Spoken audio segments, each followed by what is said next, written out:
noticed there was still conversation about the petition, Deb Hayes' petition for the midwifery, Okay. and that's still getting traction. What is that about? It's about the language change and removing words from the midwifery scope of practice. And I'm no expert on this, Oh, yeah. I've got to say. But I learn it through osmosis, and probably like a lot of people do, they just see something and go, let me just have a look at what that is. Yeah. But in the simplest terms, it's about changing the language used in midwifery. Okay. And they have removed words like woman, Ooh. mothers, Are you serious? babies, and breastfeeding. Who's they? The Midwifery Council, I think it is, who write the scope of practice. And so there's a petition to say that this needs to be addressed. It's been I discovered they spent 4 years discussing these changes, and they changed the word woman to whānau. So I didn't know this, but families give birth to a baby, not women. And as a mother of 3, this is a revelation. And so I signed the petition to put the words back in because my experience and the women in my family, my daughter and my daughter-in-law's experience, is that they actually give birth. Yeah. Everyone else is Yeah. a bit player. Yeah. Families don't give birth. Women give birth. Exactly. I have 2 daughters, so. Yes. And as much as families are involved in supporting a woman through the birthing process and what support they can give in a birth, the birth is about the mother and the baby. Yep. So that's still rolling along. As far as I know, they've got 7,000 plus signatures. Yeah. And anyone anywhere in the world can sign it because it's going to have a global impact on medical organisations. So I was listening to Sarah Henderson today, who has been at the forefront of this alongside Deb Hayes, talking about the language, and when this language gets changed and distorted in medicine, it can affect not just, in this case, midwifery, but it can affect other organisations because they then start changing their language as well. Yeah. But one of the implications of removing things like breastfeeding, which is something women do, is that they rename things chest feeding, and then they will make midwives support a man that's a biological man who may be identifying as a woman. Stick with me here because it gets complicated. Hold on, let me think about this for a second. So a man who is presenting himself, well, at least he thinks he presents as a woman, is in a relationship with a woman who presents herself as a man but gets pregnant. And she has no breasts because she's had a double bilateral mastectomy and removed all her breasts. And then the man, are you still with me? The man takes medicine or a synthetic hormone that stimulates some sort of, can I say anything? Yeah, anything you want. Okay. It stimulates that man to excrete pus, and I'm going to call it that. But they pretend it's milk. And then they put the newborn baby onto that man's chest and get that baby to suckle whatever this concoction is that is being excreted from this male body. And so when you change the language and you change the rules, it would mean that a midwife would be compelled to go along with that. Or she could lose her license to operate. Wow. Is this real or is this satire? Sadly, it's real. Now, I was hoping I was going to break your week of writer's block and give you a satire story, but unfortunately, no. It's actually real, and it's actually happening. Really? Yeah. Why do you think this is happening? Man, I'm so new to this. Standing up for women? Yeah, not just standing up for women, but just the whole gender borg. It's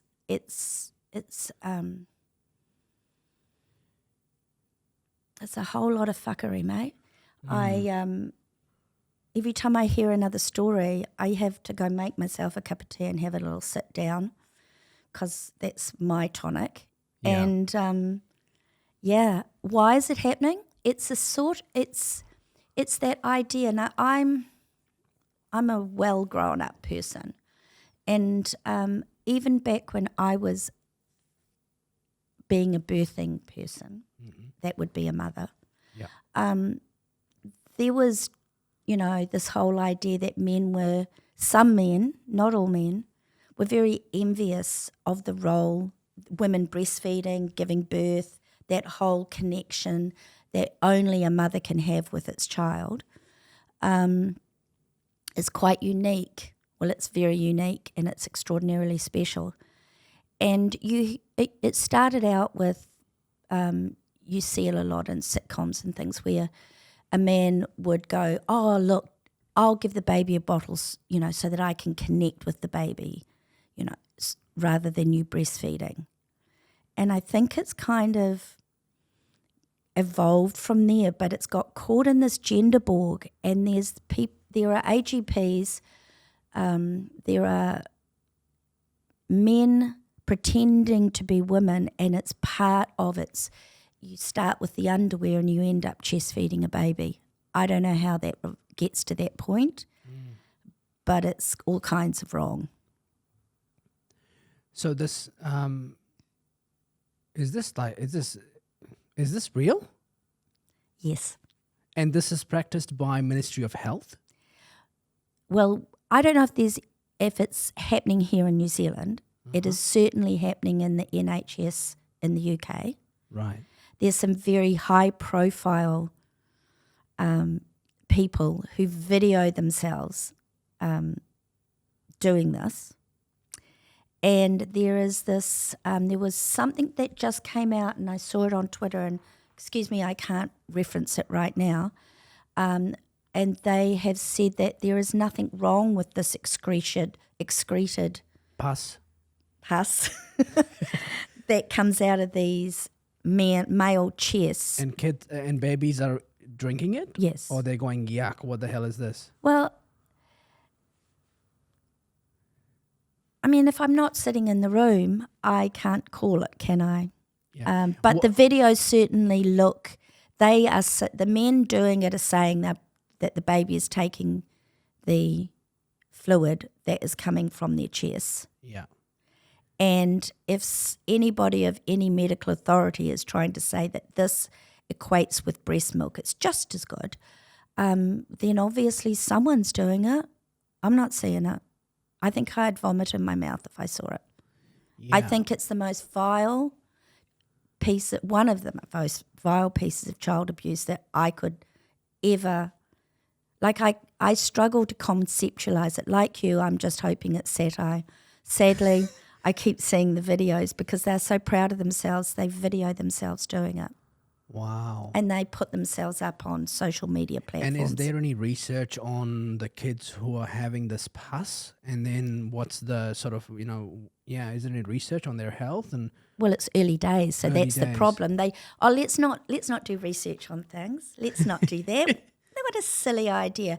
Let's just have this fabulous idea that if you give men synthetic female hormones or some other kind of medication that causes their body to excrete fluid from their chest, let's call that nutritious and give it to a baby. Do not bother doing any research. Yeah. And when did a baby become... I guess the research can help go, what the fuck you guys doing? This is ridiculous. Yes, so that's why there is no research. Yeah. Well, somebody has to step in and go, you can't do that, mate. Well, someone, it's all about the money though, isn't it? So you Yeah. cut off a woman's breasts, which costs nothing to make breast milk from. It's cost this many dollars to make breast milk. You just feed the mother, which you're going to do anyway. Right.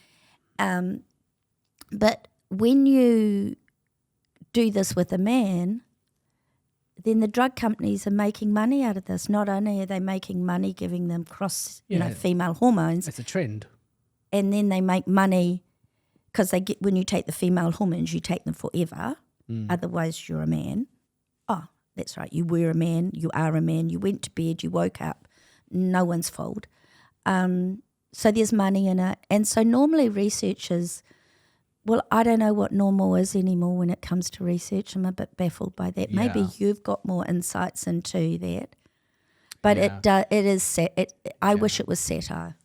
Yeah, I agree. I don't think research is going to help when people who we trust with research, people in the field of science, actually enable this kind of behavior and change the meanings of words, remove simple words.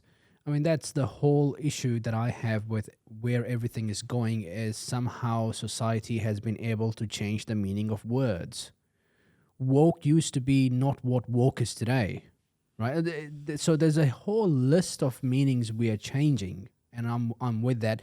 Ricky Gervais talks about it in his special Armageddon. So we're changing the meaning of words, and for some reason we are scared of words.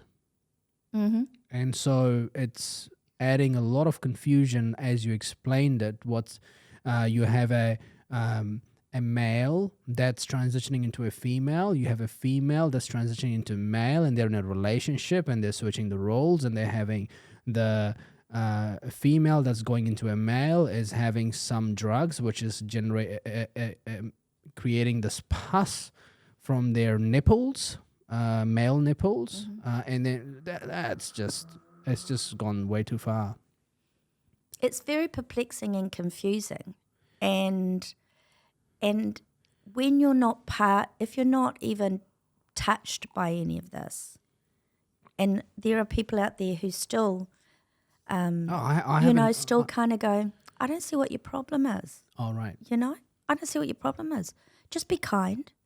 You must be so sad to not embrace a man being a woman. What is wrong with you? I hope you heal from this. And I had this just last week. That's rubbish. When I said only women can have babies, this man responded to me and said, I hope one day you can see the world outside of your narrow binary. Gee. I don't speak for men, but I can confidently say that I don't think men want to give birth. I don't want to be a woman and give birth. What would I want to do that for? Yeah, I don't think men, in reality, I don't think men, not while they can buy eggs and rent women's wombs.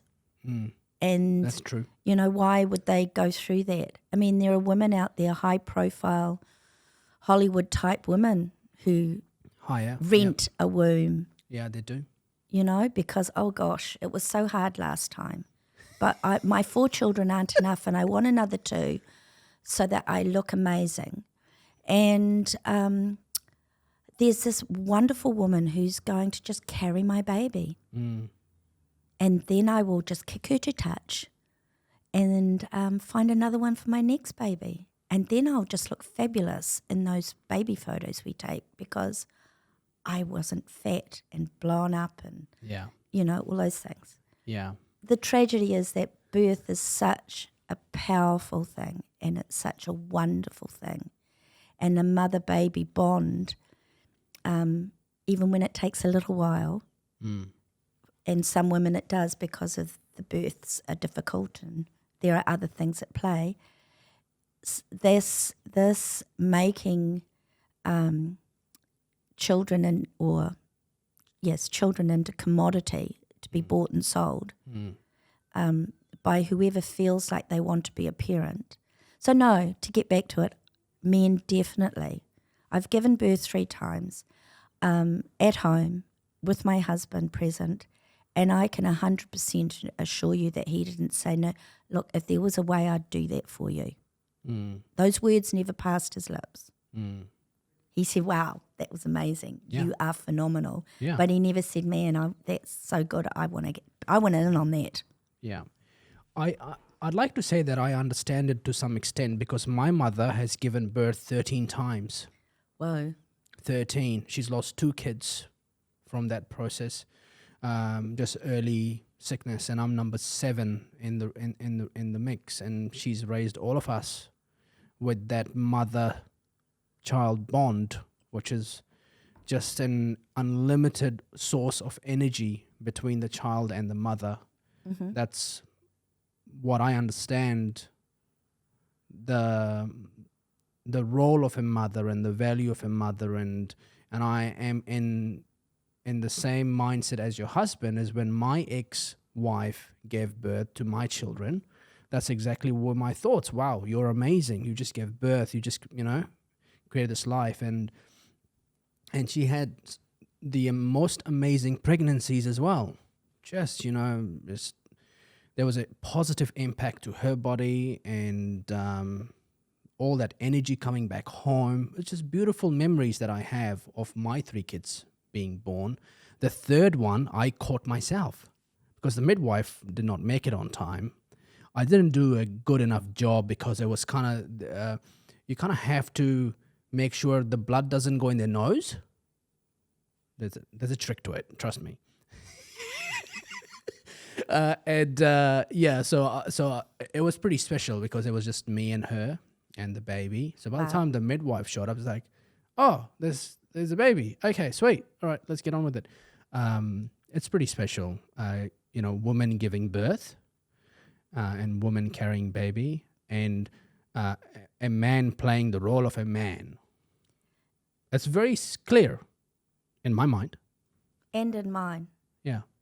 And that's why I find this idea of playing with words and pretending that by changing the words and... very damaging to society. It really is, because it's people, men and women having... there is crossover. I build houses and I can fix a motor car. I keep my lawnmower running. My husband was in the kitchen. However, he is a man and I am a woman. And there are, we play different roles where not only are we different because we're different people, but also there is a difference.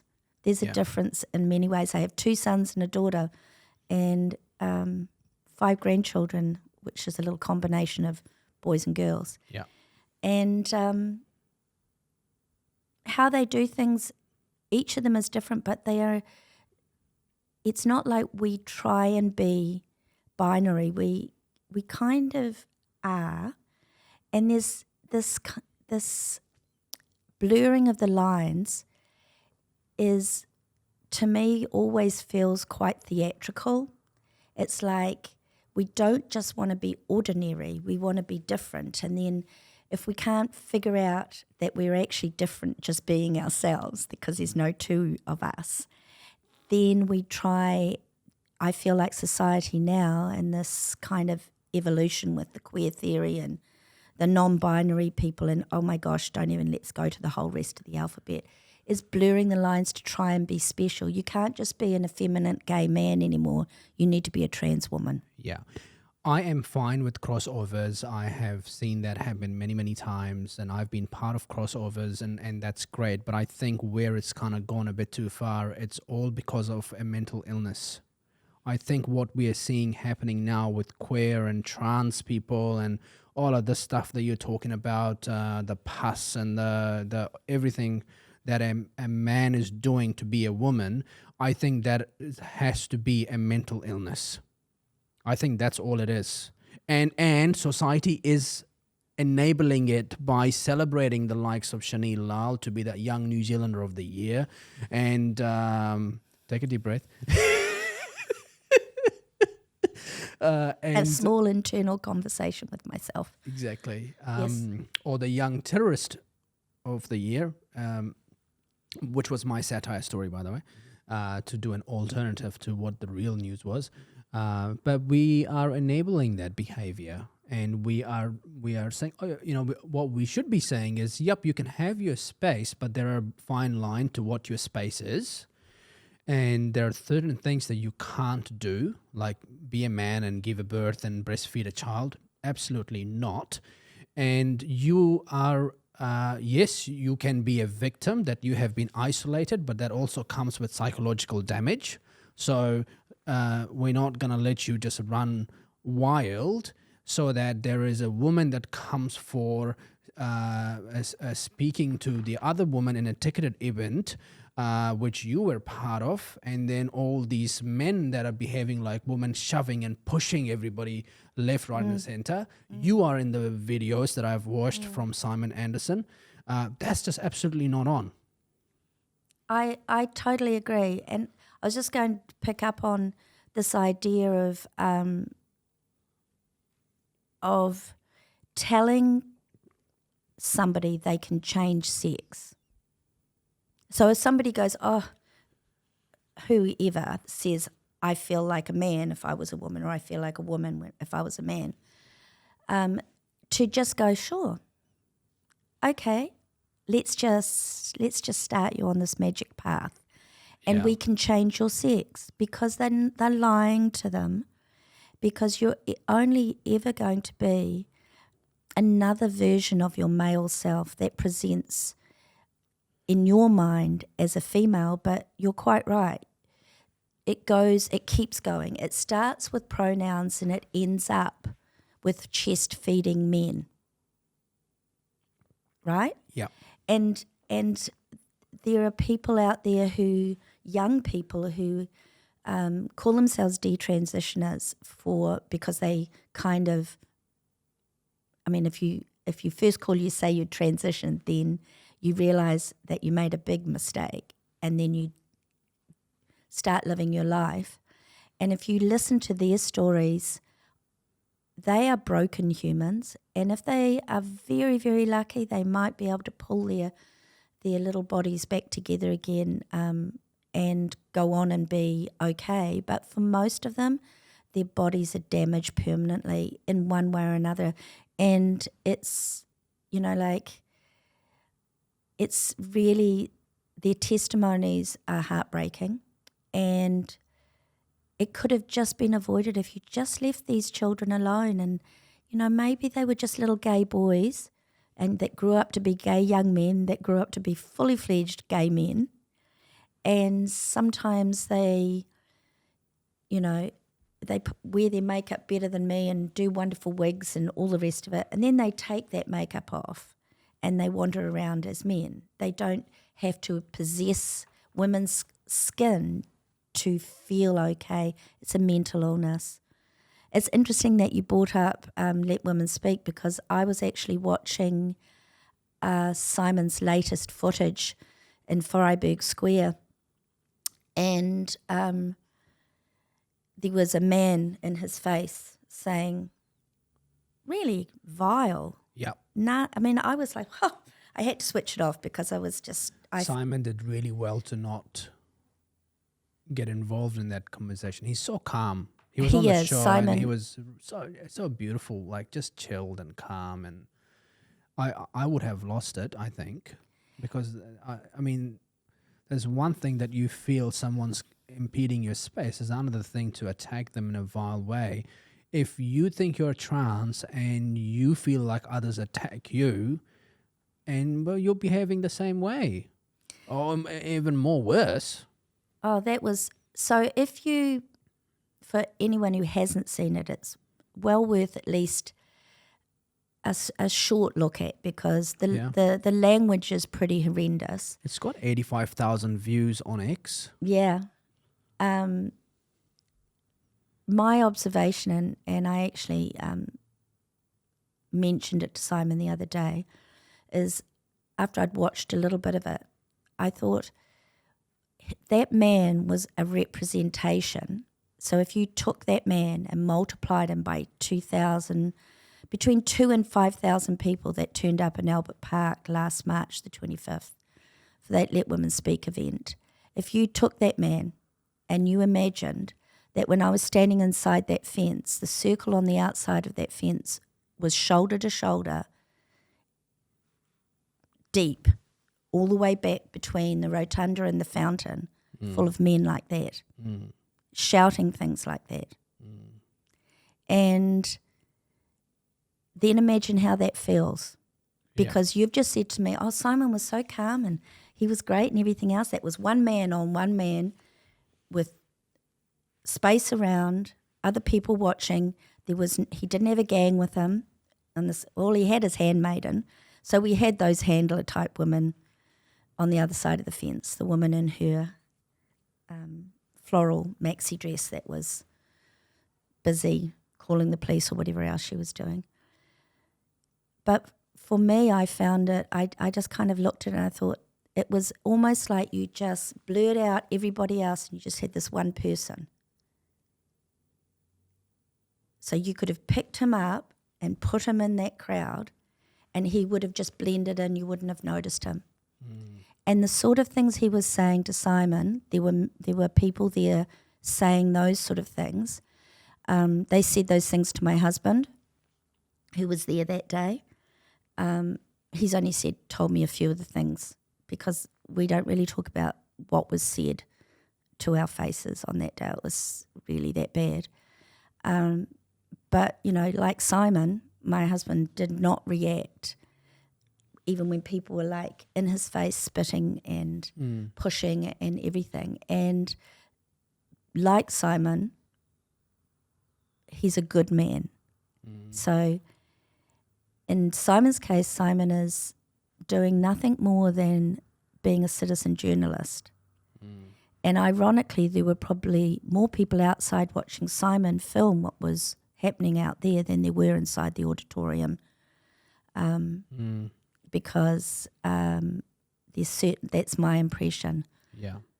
So yes, you're right. I think it is I'm no expert, but you have to say, why would people do this to themselves if there wasn't something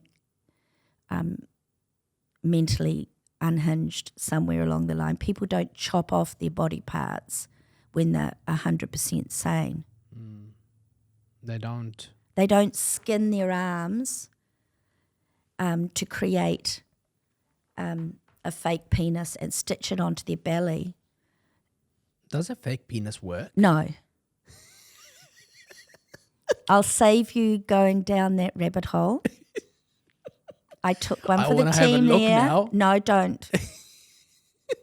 Just trust me, it's horrible. Yeah. And no, it doesn't work. It's just it's the idea of it being there, but Right. it doesn't work. They could just wear pretty knickers with a pretend thing in it and it would do it, but for whatever reason they don't. It's just and the damage to their arm is permanent. They lose all the feeling. And so what are they? They're taking nerves out of their hands and they putting it in skin a their fake arms, and use that skin to make a roll fake. it up into a sausage and stitch it on their belly. Oh. Okay, I'm with you now. Okay. And they're usually, the imagery is pretty gross.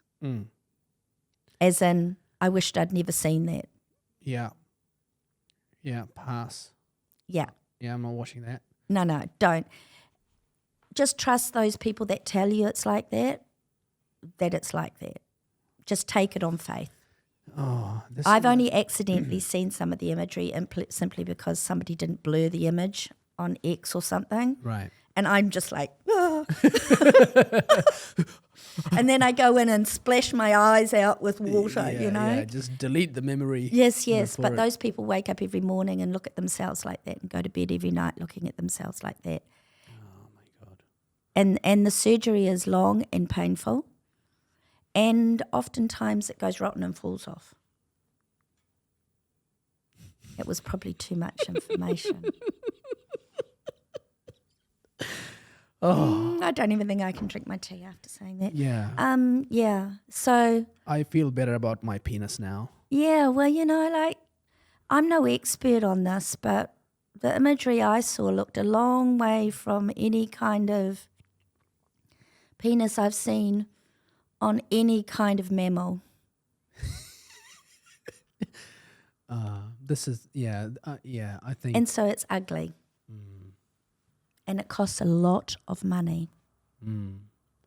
How did you end up at this event where Posse Parker was speaking on 25th of March last year? How did you get involved? Okay, so I have to kind of, I've thought back about it, and I think that what happened was I was watching YouTube. Yeah. And YouTube do these little shorts, when you're bored and they've got the little shorts and you just scan through them. Yep. And Kelly J. Keane popped up on one of these shorts. And I thought, wow. And a woman using just words I can understand, and I don't have to get my thesaurus out or, ask Siri. She sounds really interesting. And so I went on and listened. And I was like, but like when I told you about the man in the past, and I was going, no. Oh, come on now. And then I just listened to some more. And I just thought, wow, she's got something going on here. Let me, because I don't take things on face value. So I, freeze frame, get the word, go and find out what it is, research it. And so I thought, she's really cool. If she ever came to New Zealand, how amazing would that be? And then I started following her on YouTube, and she does what's called Turf Talk Tuesdays.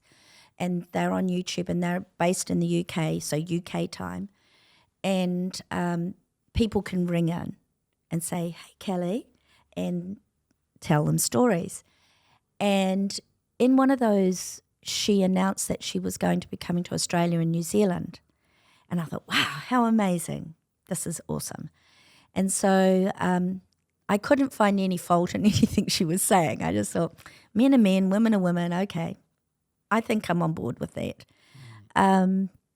So what happened was she announced she was coming down to Australia and New Zealand, and then I was on Facebook, and a Facebook page popped up, because you know how those spooky algorithms work, and it was a Facebook page about Kelly J coming to New Zealand. It was just a public page. And so I joined it, and I saw a post, and I just said, look, if there was anything I can do to assist in any way, please message me. I'm happy to volunteer. I'm here in Auckland. I'm happy to do anything, And I got contacted by the people, the admins running that page. Yeah.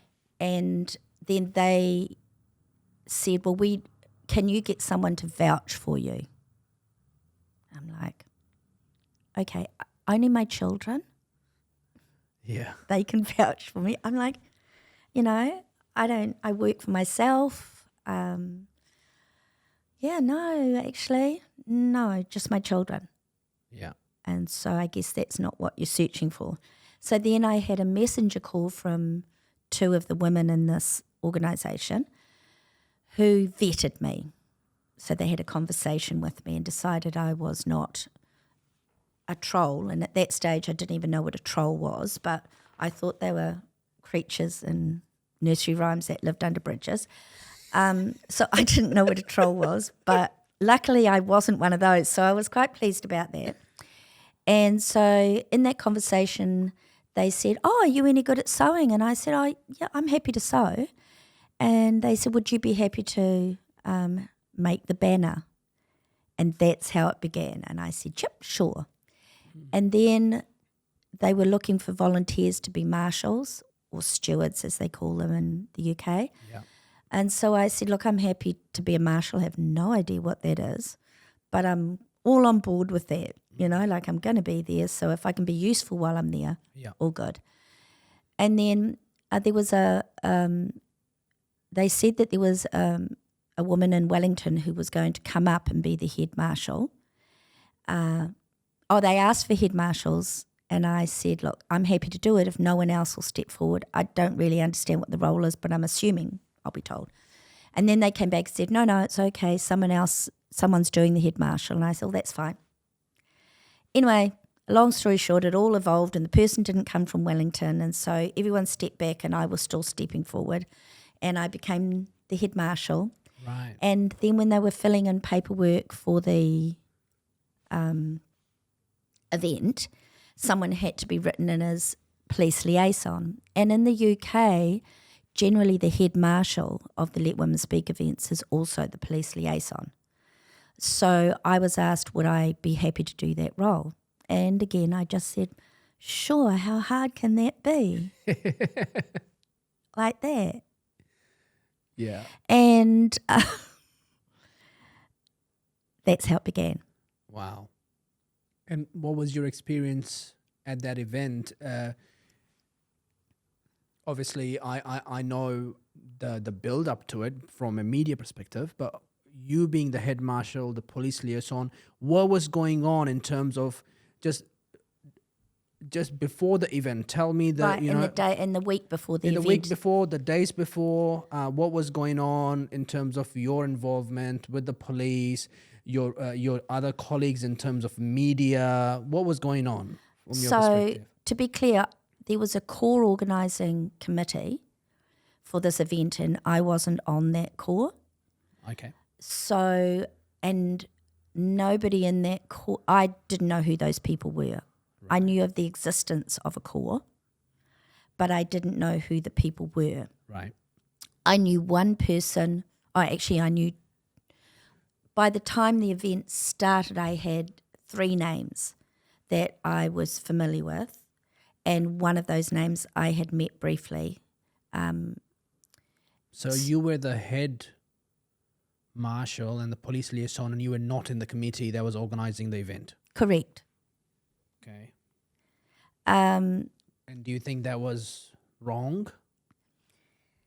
Given I think how it was in hindsight, given the police liaison and the violent behavior was the main element of the event, the success and the failure of the event? I think that it was unwise not to have included me in the core from the moment that I put my hand up to be head marshal in Auckland, given that there was nobody in the core based in Auckland. Right. I didn't know that. Okay. So I think it was probably not, in hindsight, the smartest move. However, in saying that, no one could have anticipated quite how the 25th was going to play out. So I did feel like I was carrying a heavy burden up here in Auckland. And in that time, so before Kelly J arrived, so I did, to step one step back, as soon as I was given the role as police liaison, which I think was it was early February, I did contact the New Zealand police. I, in fact, went into my local police station because I just thought that's what you did. And I said, I am the police liaison person for a permanent event, that's the word I was looking for, that's going to be happening in Auckland City. But I'd like to speak to a warranted police officer that may be able to just talk me through the process of who and what I need to do to facilitate the best communication line between myself and the police. Sure. I thought that was a good place to begin. Yeah, sounds good to me. Sorry, nobody in the office can talk to you. Oh, okay. So what if I just wait? I've got all the time in the world. I'll just sit here and wait till No, everyone's out. We don't know when they're going to come back. We don't usually have police manning this police station. Okay. So can I just make an appointment for tomorrow? no, that's not how it works. I'll give you an email address. And she wrote it on a Post-it label.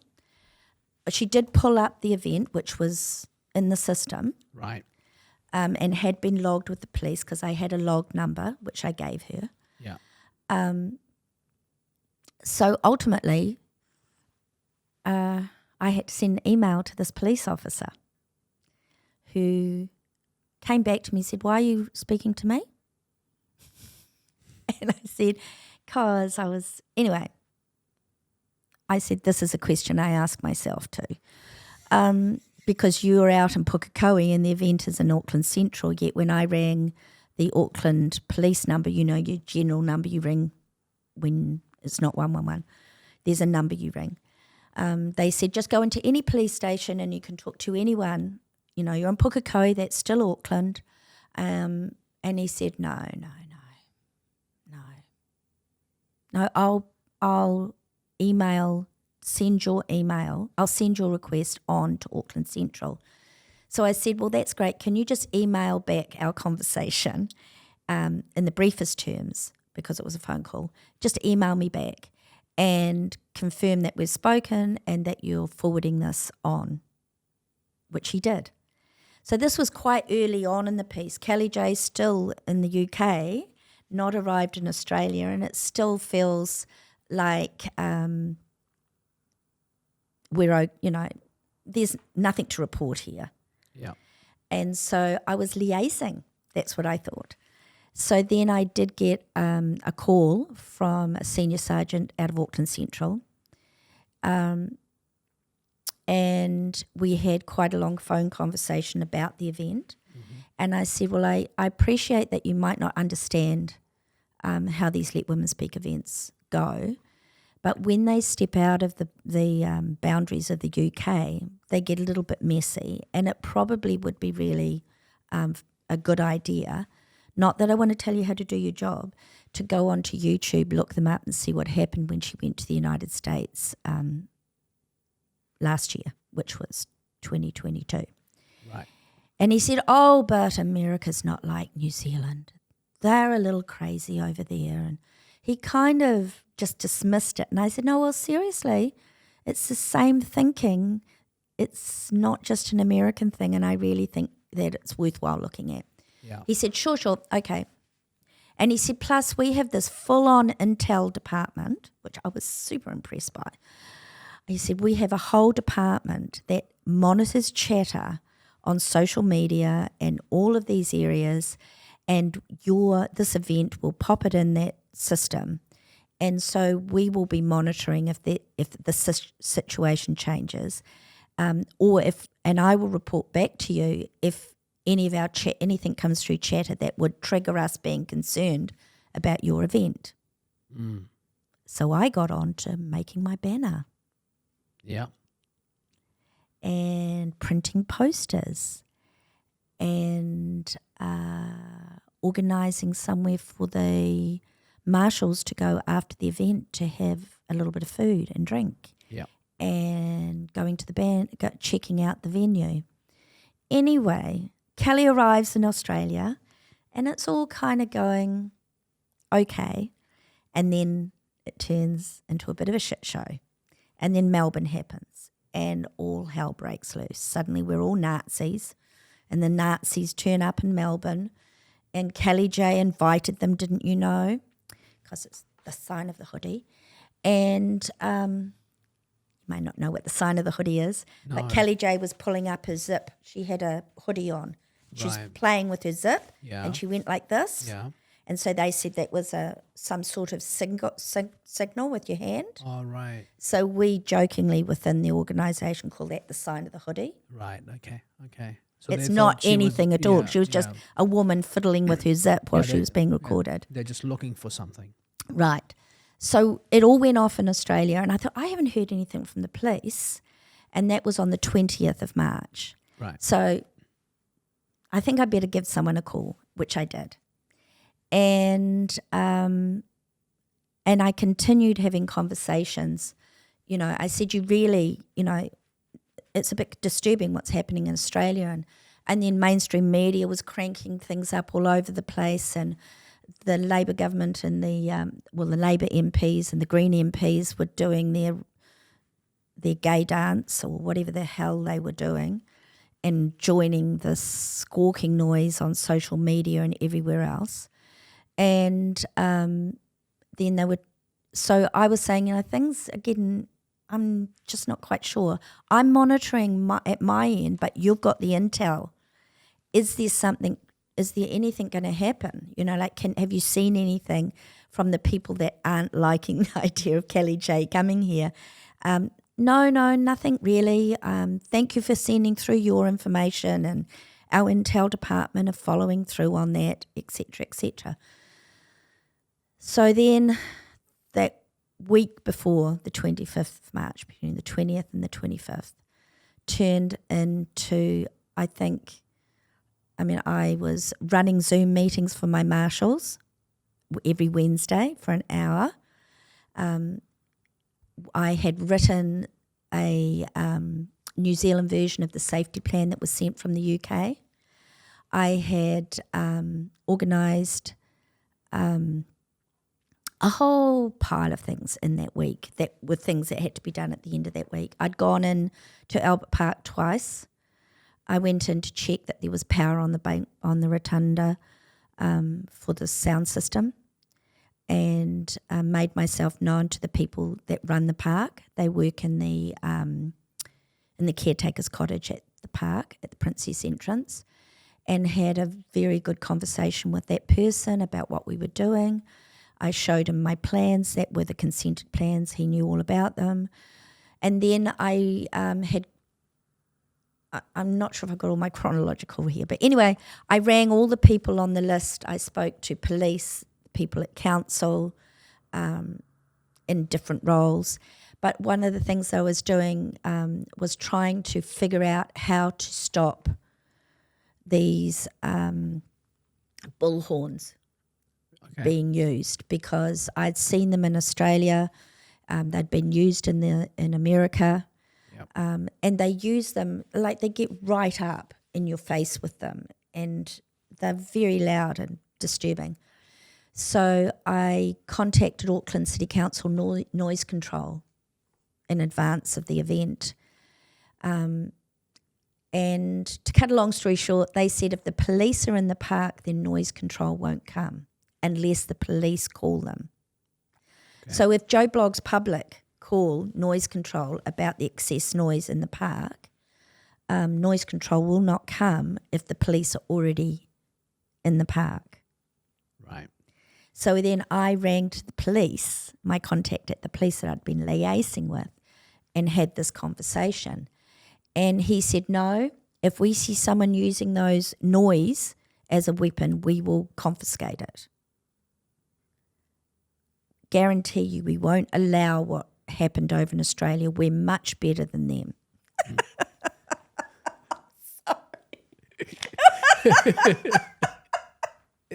Did he say that? Yes. Or words to that effect, kind of paraphrasing him, but I'm not like crazy autistic and remember every conversation. But these ones kind of stick with you a little bit. So I'm labouring the point about the noise. Yeah. And I'm saying there must be a law that says, because it says that in public parks you cannot make so much noise that other people can't enjoy the public park. Yeah. So anyway, we were having lots of back and forth, and I was talking about our fenced off area, and he was saying, well, it's still a public park and we can't stop people moving through. And I said, but my understanding is that we're fencing off an exclusive use area for 2 hours. And so we should be able to use that without other people coming in. Yes, that's true. But we can't prevent other people coming into the park. And I said, I never said you could prevent other people coming into the park. But have a look at the videos. Check them out. They're really quite disturbing. And in Melbourne, the police kept the protesters far away. But in Adelaide, that didn't happen. Kelly J got walked all the way back up against a building, or in Canberra, and they got very close and physical. So we had many of these conversations in spite of my haters out there who incessantly say that I never spoke to the police, in spite of the fact I do have my receipts. They would be my text messages, my emails, and my call logs, both in and out, which have all been provided to IPCA. So my haters out there that said, oh my gosh, that Linda, she just lied and never did anything. She never spoke to the police. We are so much better than her. We could have done a much better job.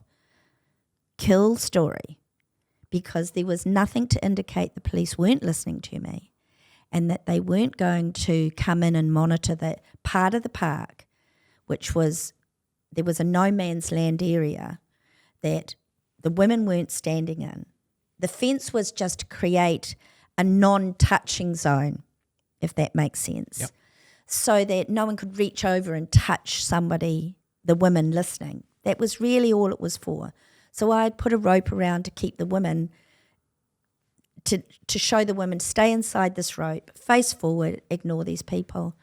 So it was in my understanding that the police would monitor the park and that the point of this no man's land was to make sure there was no physical contact between people that didn't want us there and us. And we've all seen the video. Yeah. So you're talking to the police between 20 to 25th of the March. Yes. And you're having your meeting with all the marshals on Wednesday, hour-long meetings, going through lots of different things. You're talking about the police you're insisting them to watch what's going on in Adelaide and how they can help protect the fence. You're trying to deal with these noise things that they're going to use to shut you guys down. But at some point, let's say 2 or 3 days before the event, media picks up what's going on, and media is basically enabling this whole trans community and everybody opposing the event to show up to this event and stop it from happening, and telling our let's just say threatening Kelly to not come to New Zealand. You're not invited here. Well, they took legal action to try and do exactly that. Wow. And then Shani Lal gets on the mainstream media, on I think Breakfast News or whatever, and he's basically calling out everybody to show up. As the police liaison, you're probably keeping a track of what's going on and how this is building, because then you're going to use that to predict how to protect and how to do your job. Are you having conversations with the police a day or 2 days before the event saying, listen, this is already escalated, it's going to be a shit show, what is your plan? Are you having that conversation with them? And what are they saying? We've got this. Okay. They said... Did they tell you what their plan was? Well, no, they don't tell you. Well, they don't, I'm not a sworn officer, so they're not going to tell me the operational plan. Sure. So what they said was, we are aware of the escalation. We are predicting that there will be some opposition come to the park. And what we have done is put this up on the board, and all the police in Central Auckland know that this is happening, so that if they are called upon, they can come as reinforcements if we call them. So they're aware this is happening. Okay. So a conversation that was had, so I was kind of like, I don't know, was I feeling confident with that response? I would have liked more specific, but I wasn't going to get that because... and are you reporting back to this committee that is not in Auckland, the event committee? Are you reporting back your conversations with the police and saying what the plan is and how, giving them confidence? Are they talking to you in terms of I No. thought, yes, I was. I was actually talking to one person. Right. That was the only person in the core that I was speaking to. There was one other person that became part of the conversation because the person I was talking to became unwell in that last week. And she wasn't answering my calls and I wasn't getting responses from her. And so somebody else stepped in to speak to me and said, look, she's not well, don't tell anyone, we don't want anyone to know, just carry on. And I said, well, I just reported. I mean, my role was not to make any decisions about what happened. My role, I mean, it's a liaison. So someone says something to me and I send it back. Yeah. And my only conduit back was this individual, this one woman. Yeah. And they were happy with what you were sharing with well, them. the curious thing is that it's that whoever they were, the person I was speaking to was more than happy for me to carry the burden. She wasn't well. The other person also was far out of Auckland, nowhere near Auckland, in fact. So one's in Wellington and one's in another North Island location. And I'm Johnny on the spot. And they were seeing what I was seeing. So it's not like I wasn't, like they weren't seeing. And in fact, I have to confess back then I really wasn't even on Twitter. So although I'd been on Twitter, I was newbie to Twitter and I wasn't in all these groups and I wasn't doing all this like I am now. I know a lot more information comes through like boom, boom, boom. Yeah. But these people were the people, and there was conversations that I wasn't part of. So I can't speak to how they felt about it. I can only say that I didn't have anyone say, oh my gosh, hold the line, caller. Let me just phone a friend for you and buddy you up with someone because this is all getting a lot. No, that didn't happen. So I just kept moving forward with it. Now on the Thursday before Kelly J arrived, so 23rd of March, I got a call from the police, and they were saying that they were concerned for Kelly J's safety coming, and they wanted to talk to her directly, and could I give them, I think it was a Thursday, excuse me, give them her name and number because they wanted to know what hotel she was staying and what her transport movements were going to be from the airport to that location and what her movements were going to be within Auckland. And I just said, I don't know, because I didn't know. It was way above my pay grade. I didn't even know who the call were, so I certainly didn't know what Kelly J does. But my understanding was that only Kelly J knows what her movements are, and she does that for her safety when she's moving around.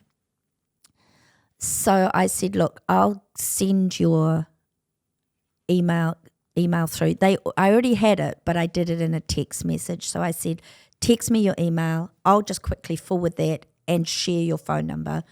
It was already in emails and other correspondence, but at that point I thought, just to facilitate this quickly, I'll just text it straight through because the person I was sending it through to was had been unwell.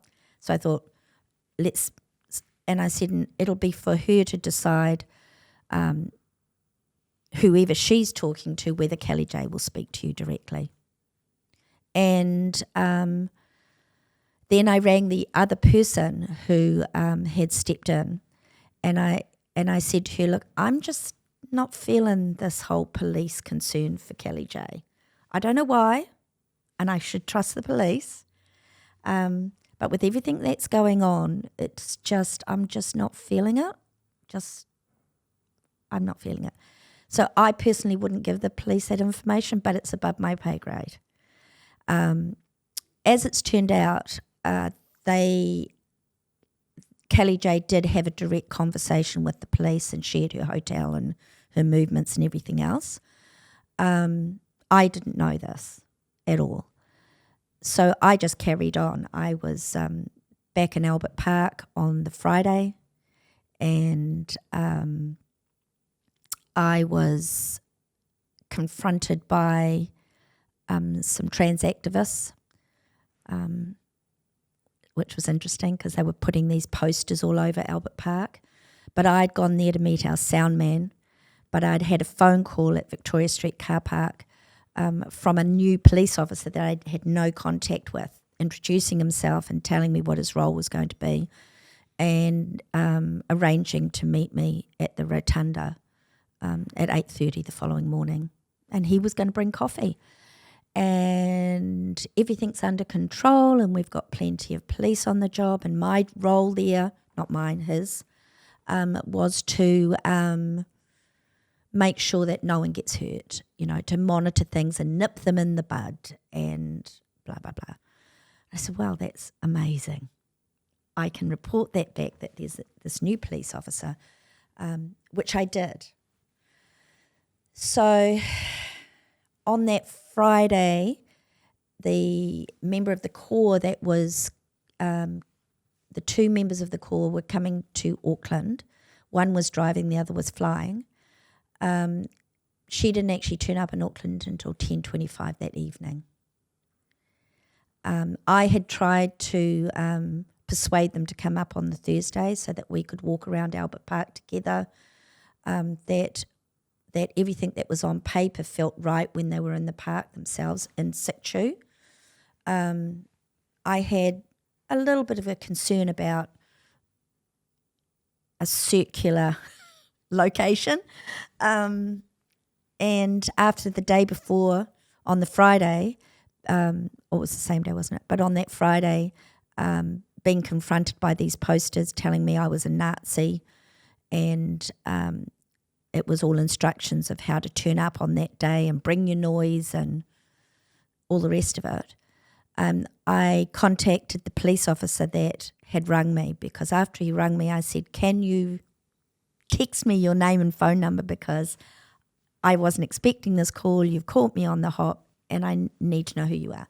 So I messaged him and said, I've just been up to the Band Rotunda and it's covered in these offensive posters, and there's a young man up there with a bag of these posters with glue, proudly gluing them on everything, and I think that there's a problem here. And he said, oh, well, can you go back up into the park and take photos and send them to me? So, okay, I walked all the way back into the park. This young man took one look at me and moved in the opposite direction, which was a great relief to me, ran out the park, scuttled away. But he ultimately got interviewed by TV News that night, proclaiming how amazing all of this was and all the rainbow community was coming. I didn't see that. I don't watch TV and news, so I didn't see it until much later. But anyway, I got a report back after I sent the photos. I described the young man that was putting the posters up, and I got a message back to say, I've spoken to above. We are not going to do anything. And I said, that's really disappointing. You're not going to come up and monitor this? And he said, no. Or take them off.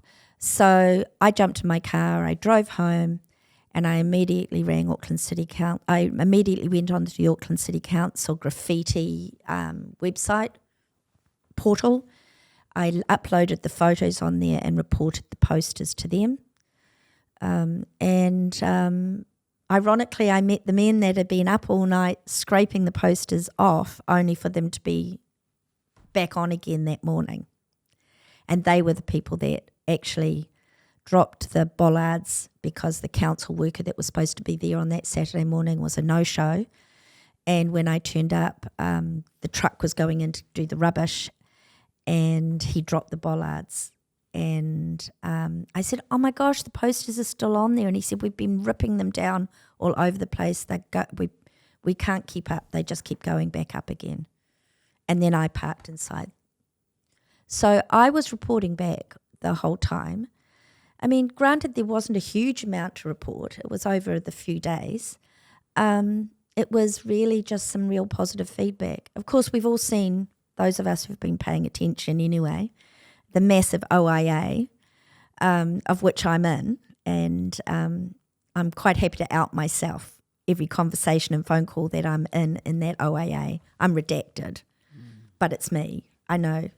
I'm more than happy to put my name to it. Yeah. That in fact, whilst I'm doing all of this in good faith, there's a whole other agenda going on over here in the counter protests that nobody knew about until that OIA came out. Everyone suspected something, of course, as it played out in the park on that day. But I certainly didn't know it, and I'm not aware of anybody else. The police didn't know that there was a counter. Yeah, they did. They were talking to them directly. The same police officer that was talking to me, that rang me in Victoria Street car park, who I reported the posters to, Right. was in direct contact with Chanel and talking to him. Right. Interesting. In fact, I heard the phone call. The call came in when I was standing beside Chanel because he spoke to me on that Saturday morning. Chanel early. did? Yes. I didn't know who he was. And what was the conversation about? It was a fairly pleasant conversation. Right. He had a beautiful Polynesian woman with him in a lovely little floral dress, and of course he was in his matching pink suit and his bucket of sweat dripping off him. And they introduced themselves, and they asked what I was doing, how I was setting up, what are our plans for the day. And I said, well, you could have got all that information from the council. It's a permanent event. Yeah. But I'm not sharing that with you. It's no need. And who are you anyway? And he said his name. I said, oh, my God. So you're that guy that says horrible things about women? And he said, yeah, that's me. And I went, okay. Okay, I don't know who you are. You obviously think you're very important. And then we're talking, and I said, look, he said, do you want me to send the police down to see you after I finished talking to them? And I said, no, I'm waiting for them. They said they'd be here to see me. And he had his phone. He went, oh, there's the call from the police. I'll tell them you're down here when I'm finished chatting to them anyway for you. And off he toddled up to the inoperative fountain where he was gathering his mob. Interesting. It was interesting. And so when does Kelly arrive? 11, 10. I didn't bring my chronological numbers, but the gig was to start at 11, and she arrived about 5 minutes to, something like that. And by the time she got there, I had already realised, I realised long before then the police weren't coming in. It was clear for anyone with eyes that the police weren't coming in. So I went out to the police, and I'd gone back in, and as I went out to the police to say, you really need to come in here. In the park? Into where the fences are, where I'm standing. Yeah. It's pretty terrifying in there, and I really think we're in danger. And Senior Sergeant Sean Richardson said to me, well, we're not coming in. We're not here to protect you. If you feel the women are in danger, then you bring them out to us.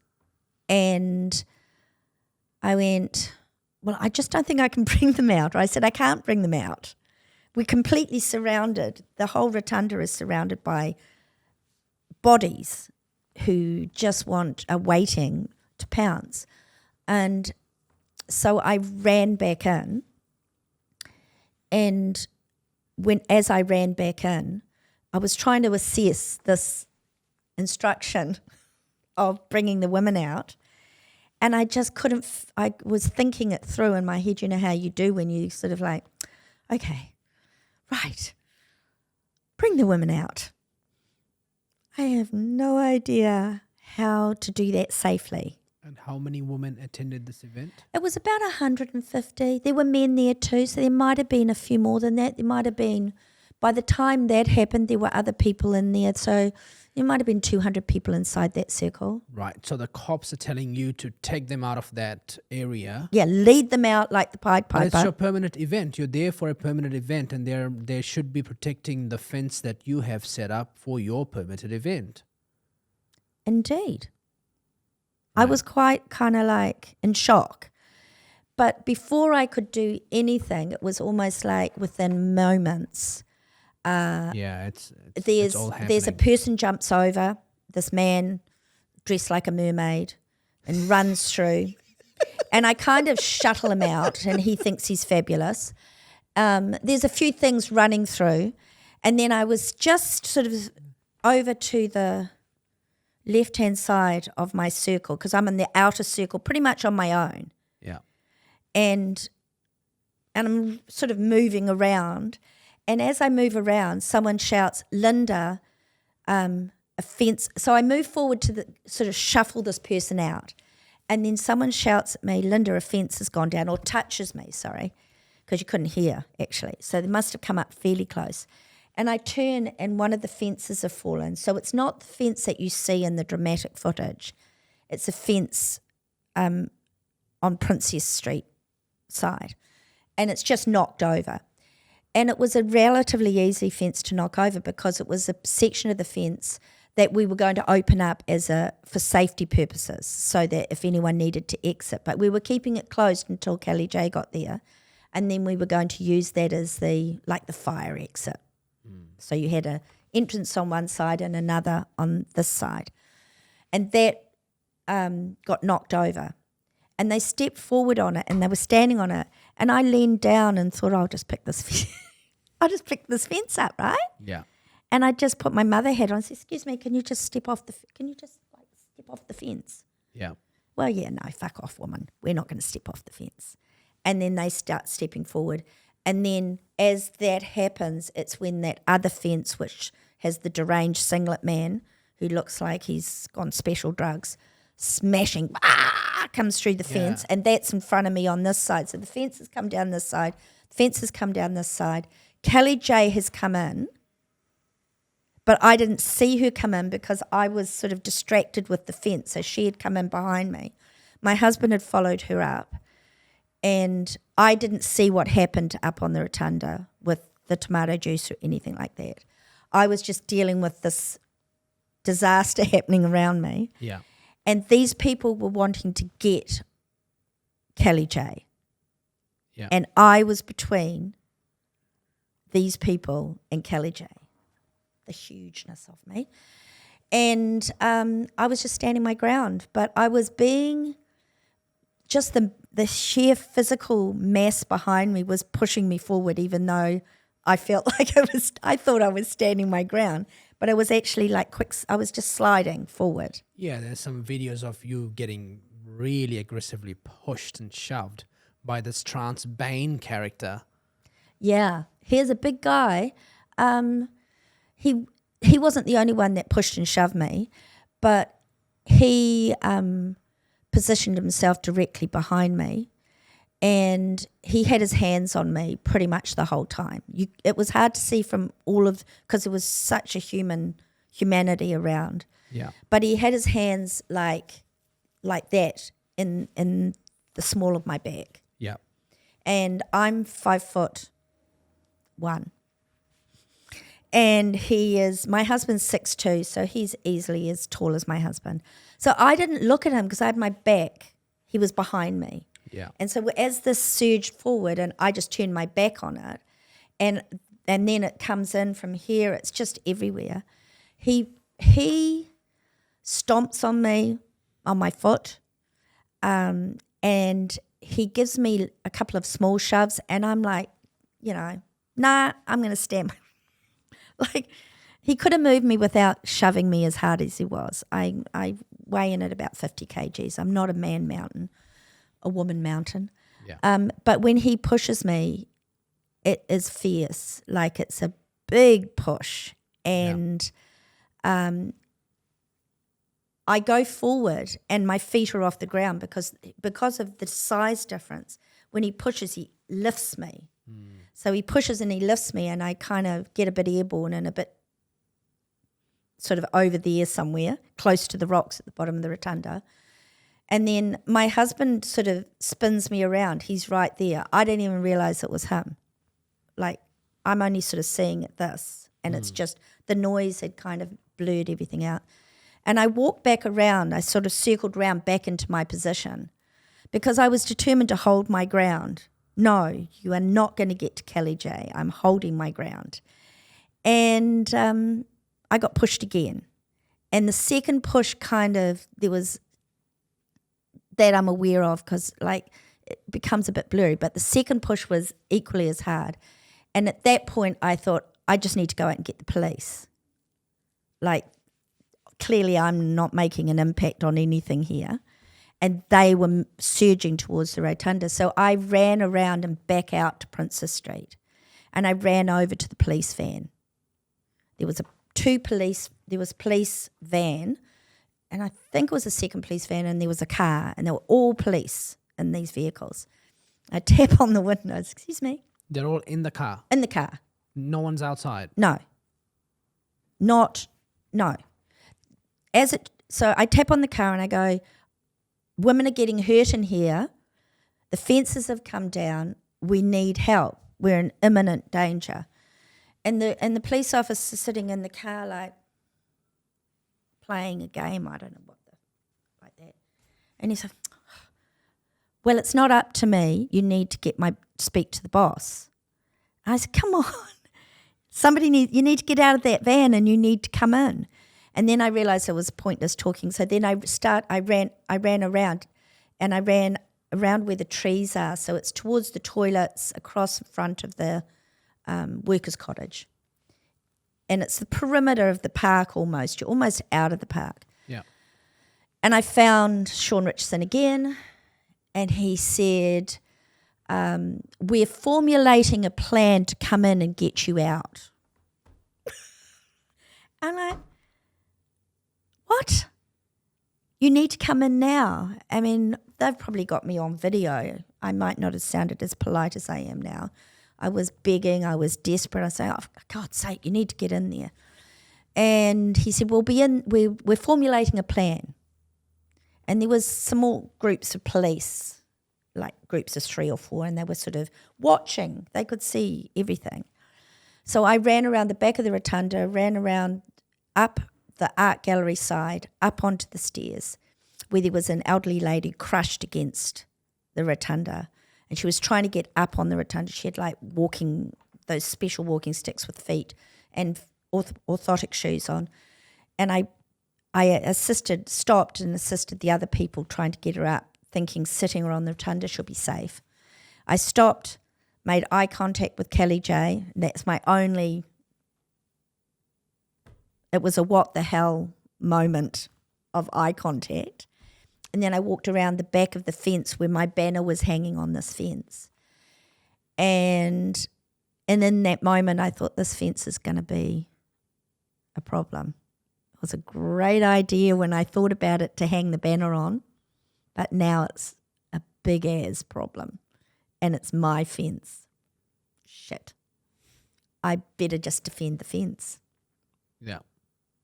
And then I got attacked 2 more times up on Bend Rotunda, thrown around like a rag doll. And after the second attack, I was just standing by the corner of the fence going, fuck, it's all over here.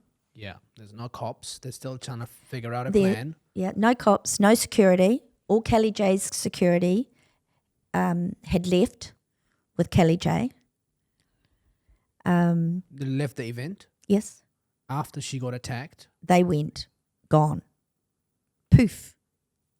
They didn't come back in and check if anyone needed any help. So how did, talk to me about the moment of how that Eli gets to her and throws the ketchup sauce on her. How does she get through?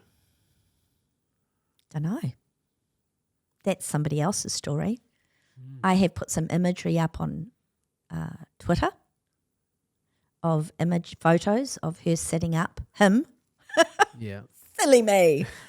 Of the accused, because he is in fact going to trial for 2 counts of assault. So I'm going to call the person the accused, known as Eli Ravashkin, and numerous other names.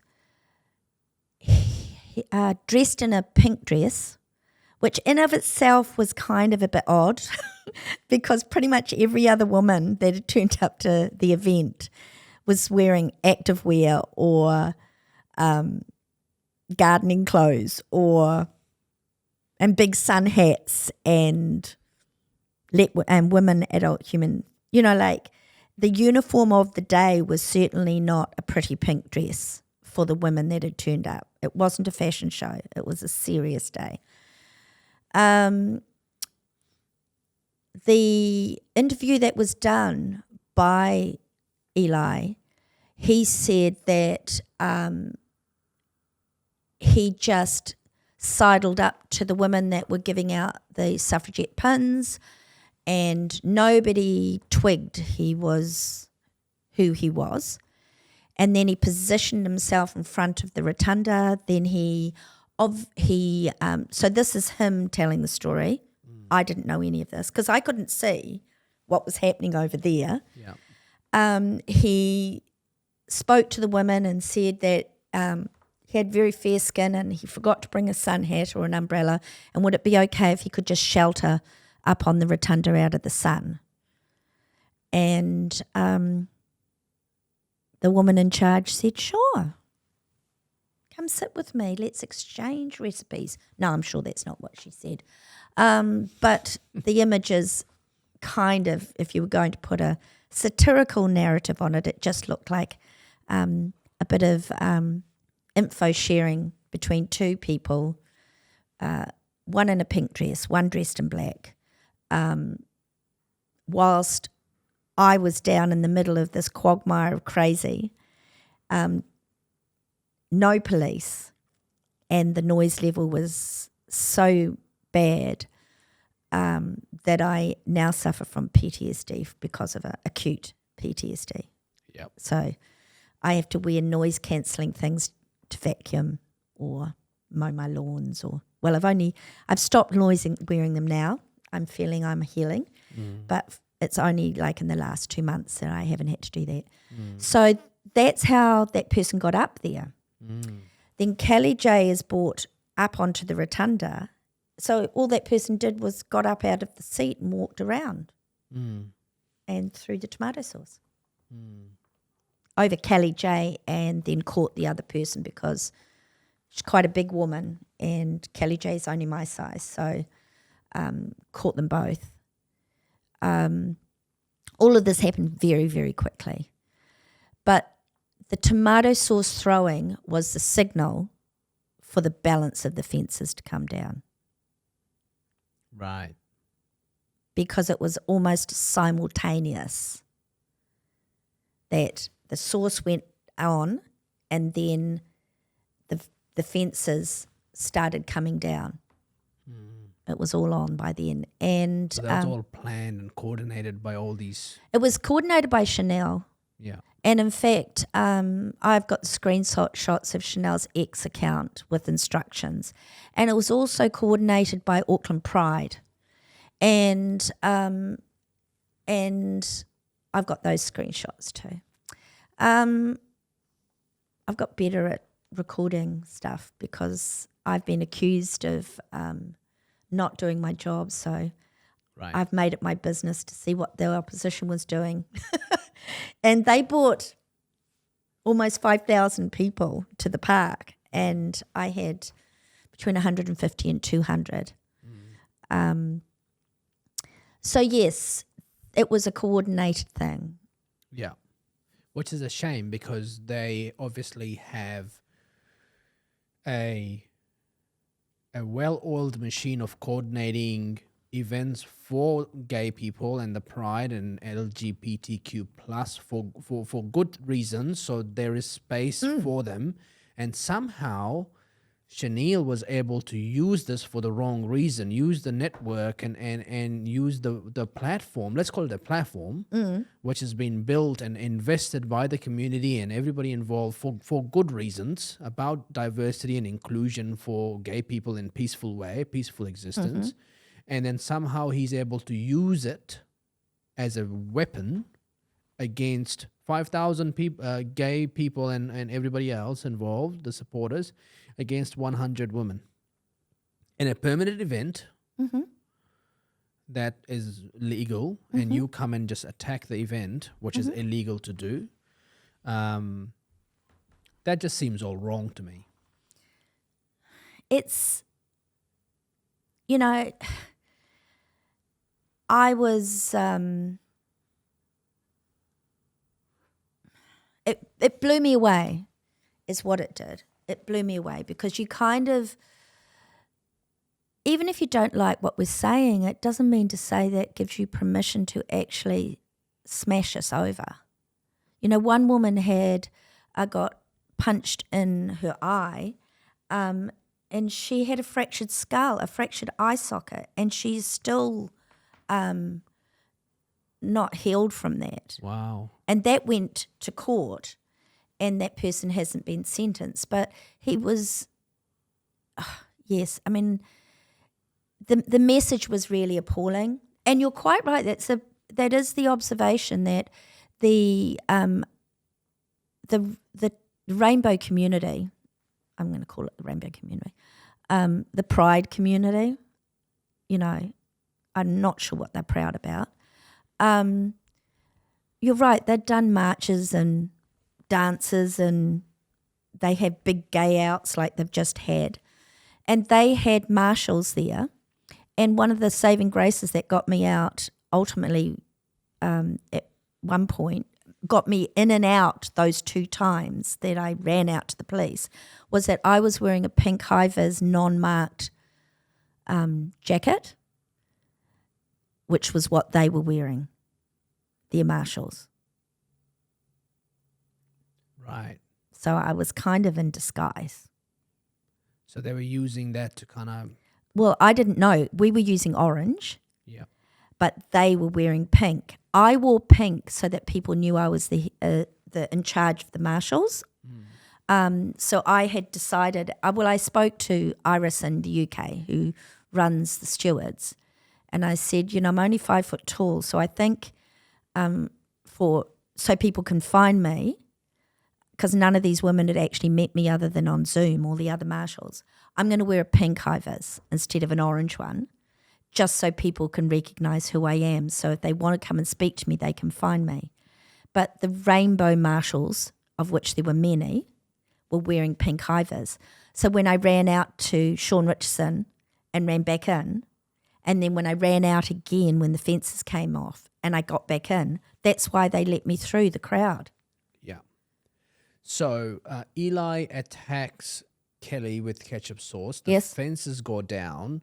The security takes Kelly back. Woof, she's gone. She's disappeared. What are you dealing with at that point in time? What are you trying to achieve? Survival.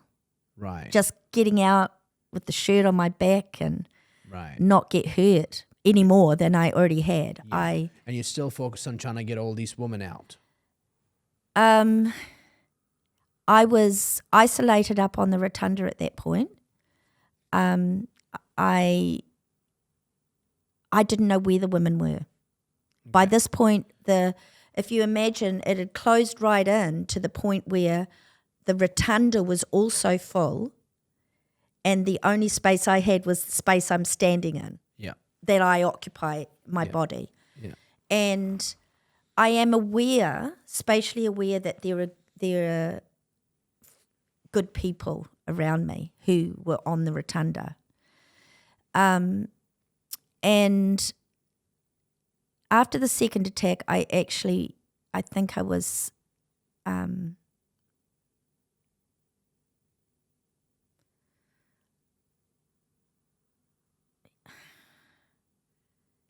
I actually don't know. I was just standing there thinking, I think I'm going to die up here on the rotunda. I was thinking, I don't know what's going to happen. Like they could just throw me around at will. They just literally threw me around. They could have just thrown me off the rotunda because I was pissing them off because I wouldn't give them the Let Women Speak banner. And they realised that I was, part of the event. And once they realised that and saw that I was isolated, they were just like wolves. My thought was, if I stand here too much longer, they're just going to attack me again. But I couldn't walk. I just was like, but I don't know how to get off here.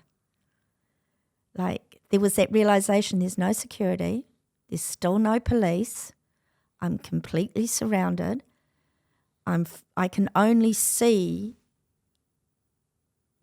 humans at this level, and they're so close to me. If you've ever been in a crowd of people where all you see is the back of someone's shirt, or my case, I'm often at chest height to men, if I'm lucky, otherwise I'm even shorter than that.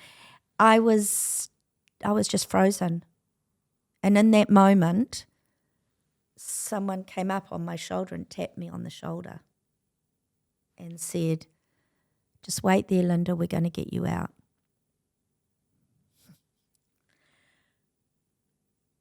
I don't know who that person was. I just thought, where the fuck do you think I'm going? It's not like a bus stop and the taxis and buses coming along. Yeah.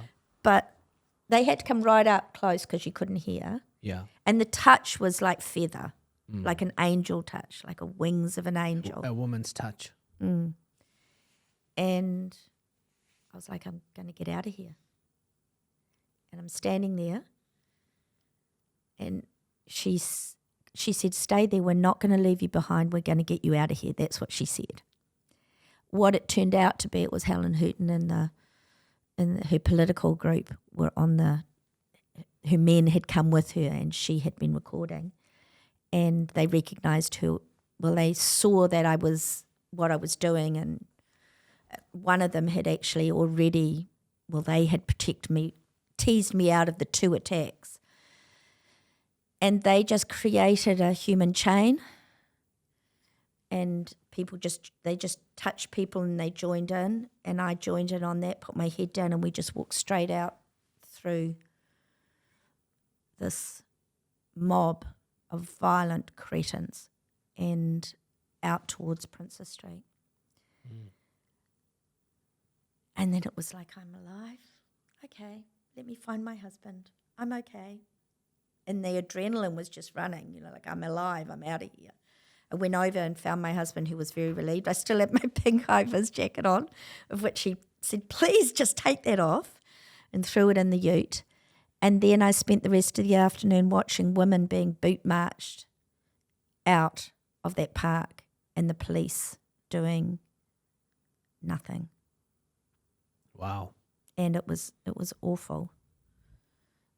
It was extraordinarily damaging to me. Physically and emotionally and mentally, because I felt very betrayed.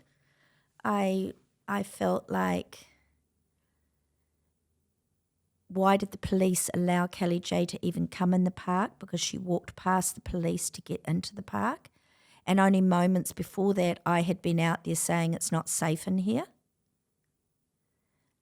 When they had been in contact with her saying, "We're concerned for your safety." And Kelly J subsequently, if I found out, had threats made to her in a hotel, and she had to move hotels. And the police knew about all of this. Then Kelly J turns up to that park and the police don't say, "Look, Kelly, we don't guarantee your safety if you step inside this park." Now, she had not come into the park, and that message had gone to the security that was standing on the rotunda. An announcement could be made by the person in charge, which was not me, to say to everyone, this is not going to happen, and we're going to leave the park. It still would have been ugly trying to get out of there, but Kelly J was the focus. It was her they were after. Everyone else was just in between them and her. So yeah, for myself personally, it's one of my children was talking to my husband the other day, and they said, we notice Mum just, when there's crowds, when there's too many people around, she just retreats into a corner, and that's not like Mum. We just want our Mum back. I'm quite a bubbly, happy person, and I'm fighting to get that back again. But I couldn't even go to it took me 6 weeks before I could feel safe to go outside my front gate. And I couldn't even go to our local market. I got to the market and then had to get back in the car and lock the doors. Yeah, that's PTSD, straight up. And yeah. And I've had no help with any of that. Wow. So what happens the next day? Do you talk to the committee on reflecting on the event? Well, there was some communication on the day. Right. And not pleasant. With the committee? Well, there was a WhatsApp group. Right. And there was a lot of chatter. What the hell? Unfortunately... not pleasant towards you by the group? Well, there were a lot of questions, and they were expecting me to have the answers. Right. I couldn't give them any answers. Right. And a lot of deflection, a lot of primal reaction by everybody that wasn't there, that witnessed it, on Kelly J's live feed, understandably. I didn't see any of the feeds. I couldn't even watch anything. So the following day that was that day. I actually couldn't walk. My foot had been, I thought it was broken. It was so badly crushed. And when I finally drove home, the adrenaline was wearing off, and I live out towards Pukekohe, so it's a little bit of a drive on the motorway. And as I'm driving, the pain's kicking in, and I'm going, oh my gosh. Like, I thought it was sore, but it was starting to kick in. I get home, and I actually rolled out of the car onto my hands and knees and crawled inside my house because I couldn't stand on my foot. And I didn't really engage with anyone on that day, that afternoon. Because I'm the only person I know. I don't know anyone. These people are just names in a WhatsApp group. Yeah. These are faceless, this is just faceless names in a WhatsApp group, all with opinions. And I was in so much pain, and I was waiting for my husband to come home because he had to leave separately with the ute and all the fences, because we had to pack up all the fences at the end of that's one of the reasons I was there so long. Yeah. After the women had gone, and then we had to pack up the fences.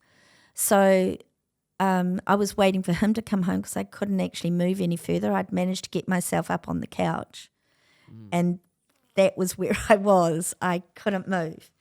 And I needed him to come home and get some ice on my foot and carry me to the toilet because I couldn't actually get myself on a toilet. Yeah. And so I just pulled a blanket over myself on the couch and started shutting down, is what I did. And the next day I went to hospital. and I spent 4 hours in A&E getting x-rayed and finding out if I had a broken foot or not. But as it turned out, what I had was a squashed foot, which is kind of as painful as a broken foot. Yeah. And the reason my foot wasn't broken was because the boot that stood on my foot was so large. Wow. So had it been a smaller foot or something that had got between the bones and separated them and broken them. But what it was just like a behemoth boot had stood on my foot. Yeah. And the bruising was already coming out, and I looked like I'd walked through the bush barefoot. Wow. And my bruising was on the top of my foot and my sole of my foot. Like the sole of my foot was turning green and the top of my foot was black. And I was put in a special moon boot that tipped my foot so that I could not put any pressure on the front of my foot because the pain was just like eye-watering. Yeah. So then I just kind of shut down. And no one knocked on my door to check how I was. Wow. And all these people that organize this event are some faceless names in a WhatsApp group. Kelly's gone. Indeed. And you who actually put together the whole event from start to finish. And there you are. Indeed. And quite honestly, by the second day, I wouldn't have taken a call from them anyway. You know, like I was like, I don't belong to any of these gender critical, let women speak, or any other group. And there's a lot of them. I didn't know. How did you feel about Kelly then compared to stumbling upon her on YouTube the first time when you watched that video? How did you feel about Kelly then? I thought her walking into the park or after the event? After the event, how did you Okay. feel about Kelly? I guess initially it was, I mean, she got the hell out of Dodge and she got out fast, and she got security and citizens, and then the police, and then the police escorted her to the airport, and she got on a plane and she got out of Dodge, and rightly so. She was definitely the target for these people. I've thought that although the day was a disaster in many ways, and I paid a heavy toll for that, it was a triumph at the same time. And without Kelly J coming here, New Zealand wouldn't have seen what this underbelly, what is going on. The scab got ripped off, and things like a petition about where we started with the midwifery petition would never have got any of the gravitas it's got had we not already seen just where this plan is going. Yeah. So she's an English woman, and she went back to England, and she bought the cameras, lights, cameras, action, Kelly J. But it's the women here in New Zealand that are still unable to go out in a public space without counter-protests, large or small. All right, we're back. We just need a little bit of a break to recharge the voices, and but what a captivating story. We stopped at the event where you are off to the hospital. You think you've fractured your leg. You can't walk. You arrive at the hospital and you are in a wheelchair. You're filling up a form, and right in your face there is a message on the counter that says, be kind to the rainbow community. Indeed. How did you feel when you see that message right there in front of you after what had just happened to you by the rainbow community, what had been done to you in this entire day? How did you feel? I was angry. And Rightfully so. I politely asked the young girl, a receptionist, if she could just move that. I just picked it up and sort of put it face down. Yeah. And I said, this is the reason I'm here, because of this. Mm. And I just really don't want it in my face while I'm filling in this form. Yeah. And she started to be combative with me. Wow. And then I had hold It of, doesn't stop, does it? and I'm just like, oh, come on now. And so I'm holding it, and then she's holding it, and we're starting to wrestle with this sign. And I said, no, seriously, mate, I can't continue unless you take this sign away. Please just put it somewhere else. Yeah. But she wasn't. No. She just did this hissy fit. Yeah. And then and she put it back on the counter, and I thought, oh, God, I just want to get my foot x-rayed and get the hell out of here. Yeah.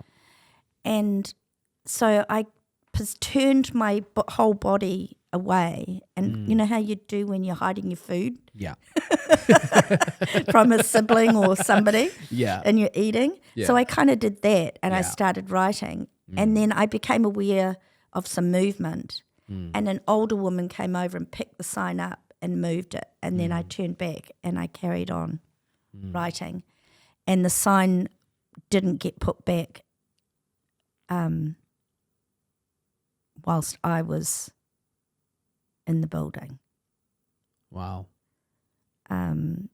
But it was also pinned all over the walls. Yeah, of course it will. So I'm just sitting there in a wheelchair.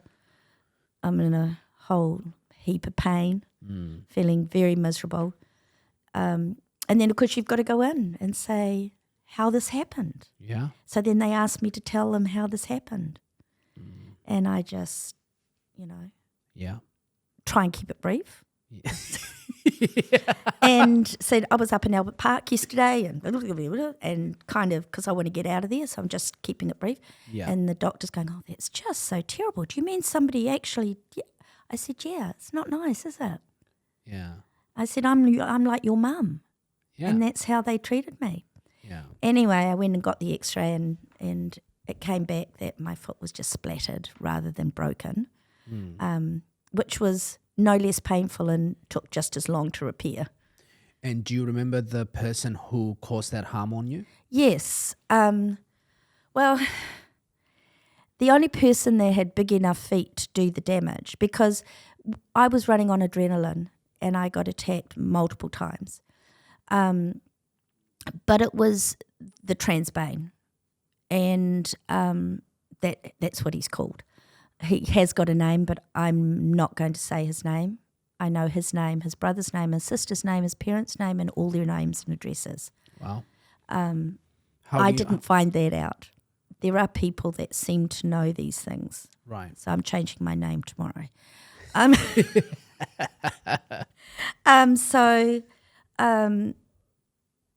When I decided that I was, I'd go to the police station, and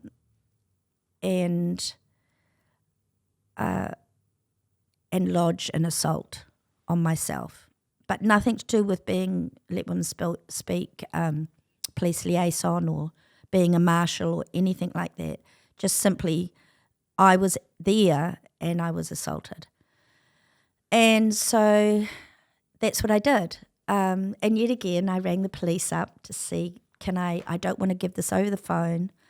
I don't want to do it in an email. I want to do it face-to-face with the police officer. And I'm aware that my local police station is not manned all the time. And I was assured, I told the person on the end of the phone, which police station. Anyway, I went into the police station, there was no police officer. And yet again, the lady with this Post-it label, I wasn't quite so pleasant this time with my crutches and my moon boot. And I was told someone would bring me back that day. And I was so angry. Oh, my gosh. I think I'd got to rip the head off doll stage at that moment. So I drove home wild. I was fuming. I went and got my builder's chair, my Let Women Speak banner and duct tape, and I drove up to a huge major roundabout. I took my chair and I hobbled very slowly into the middle of this roundabout, put duct tape over my face, and held my banner, hoping the police would come and get me. Right. Because I figured They won't. they're just ignoring me again, so let me make a statement. Yeah. Ultimately, the police did turn up, but not to get me. Somebody's tow rope broke. As they were going round the roundabout, as the police were going round the roundabout, even though the police had been called by the gardening people who were very concerned that a mentally deranged woman was sitting in the middle of the roundabout, they came to speak to me and were talking to me like I was like just out of a psychiatric hospital. I think they might have done some training in it. And I said, I'm not going. I took the duct tape off my mouth and said, I'm not going. I recorded myself on Facebook Live with my duct tape and my banner. I wore it like a Superman cape over my shoulder, and I had to keep sitting down in my chair because I couldn't stand for more than probably about a minute, and then I had to sit down again. Yeah. The police came and said, you need to get off here. And I said, no. They said, you're not safe here. I said, well, I'm safer here than I am in Albert Park. I'm all good here, thank you very much. Unless you've come here to take me into the station and take my statement, I'm staying right here. Yeah. Anyway, this patronising police officer ultimately agreed to see me, and I had an appointment the following day, of which I was late to because I had an upset stomach and I was delayed, and I got told off for being delayed, and then I spent 3 hours in a police station. I said, I don't want to speak about the event. I just want to speak about this assault. So I filed the assault, and I was told that because it was connected to the Let Women Speak event, at the very end, he said, I'm going to be sending this through to Sean Richardson to action. So you've gone full circle. Yeah, with I'm not even Sean in Auckland Richardson. Central now. I'm out in the bloody South Auckland somewhere, Yeah. out Pukekohe. Yeah. And I was in shock. I was like, what? What? Yeah. And I got up and I hobbled out to the door, and I was out the back door of the police station, and I just burst into tears. I was just sobbing. Yeah. I just thought, I just sat there, did all of that, and you're going to give that information to the police officer who, because of his inaction Yeah. and whoever's superior above him, I'm here today. Like, I just felt victimized. I felt attacked again. And I said to the young police woman that walked me out, I said, and yet no one even offered me any information about victim support in all of this. And she said, you can just look them up online. And I said, well, that's a waste of time, isn't it? Yeah. So did Trans Bain get charged in the No. end for your assault? No. So I did the lodged my assault. Sure. And then time passed, and I sent via the email portal where you can go in with your number, I sent a follow-up, and they said, it says, can you provide any more information? So then I reached out on Twitter because I didn't even know who had assaulted me.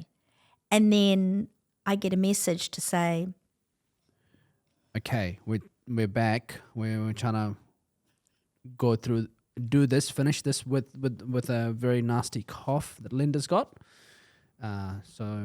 Okay. So I reached out to some people. Yeah. I reached out to Simon, to say, have we got any footage?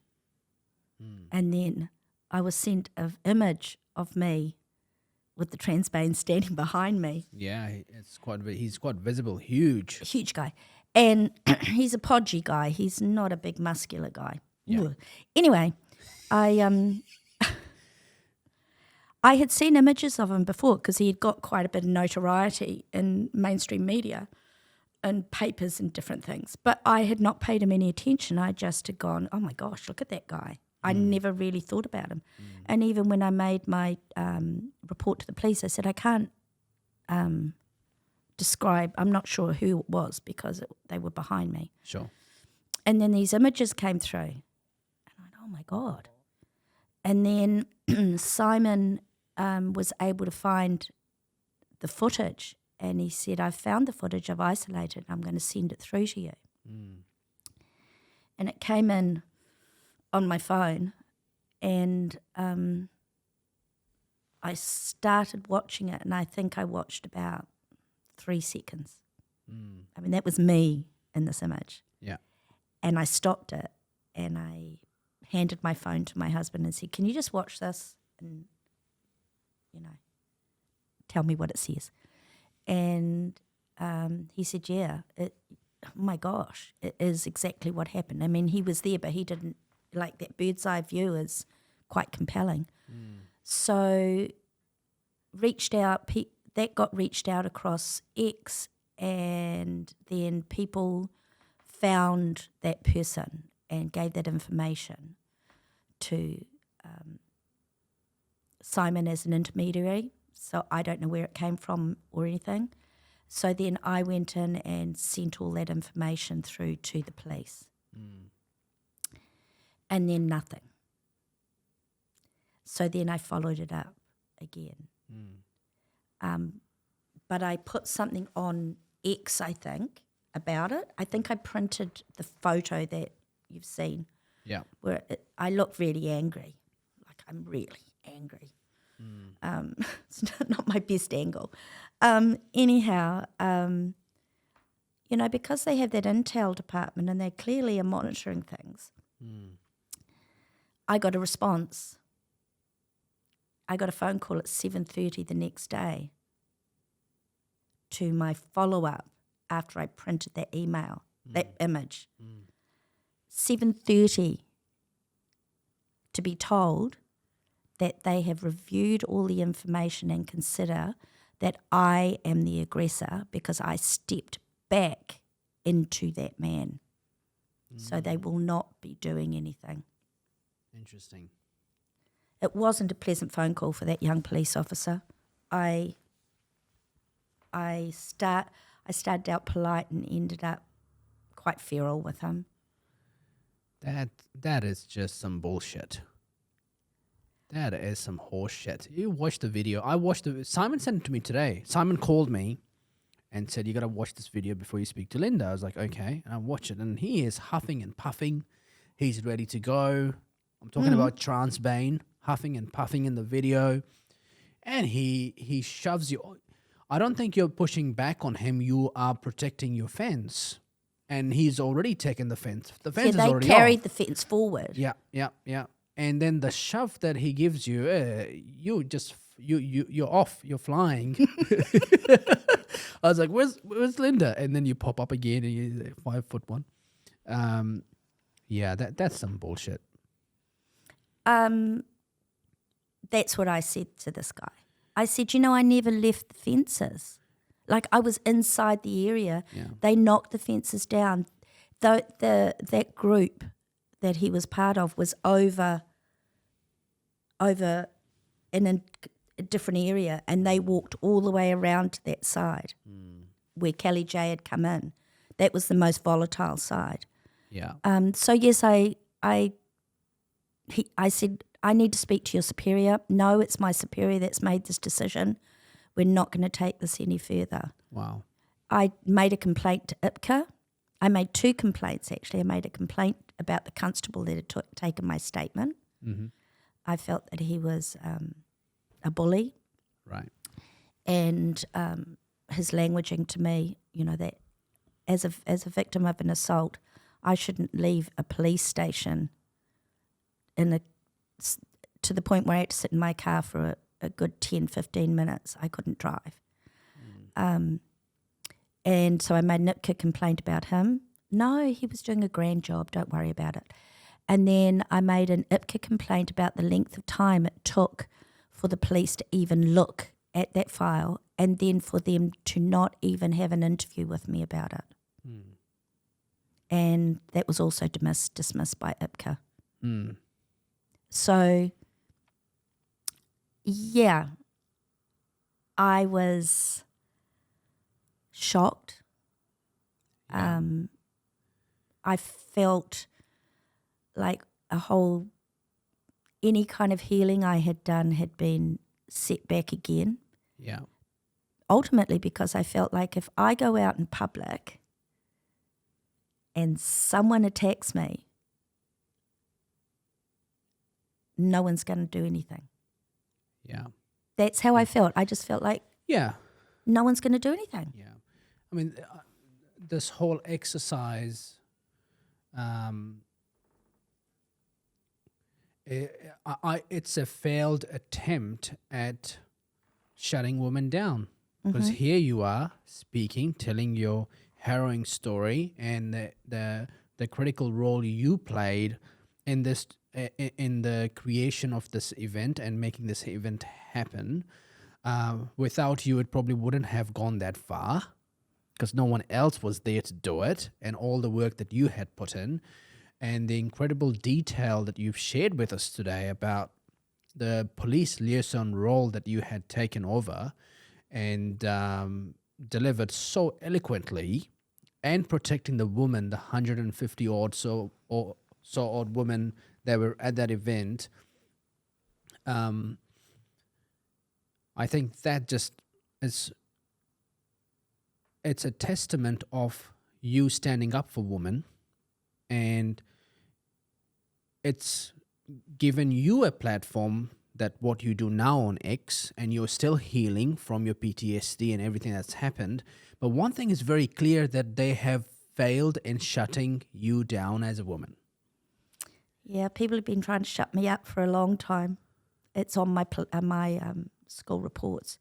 They did fail, and I think that's partly because of my tenacity. I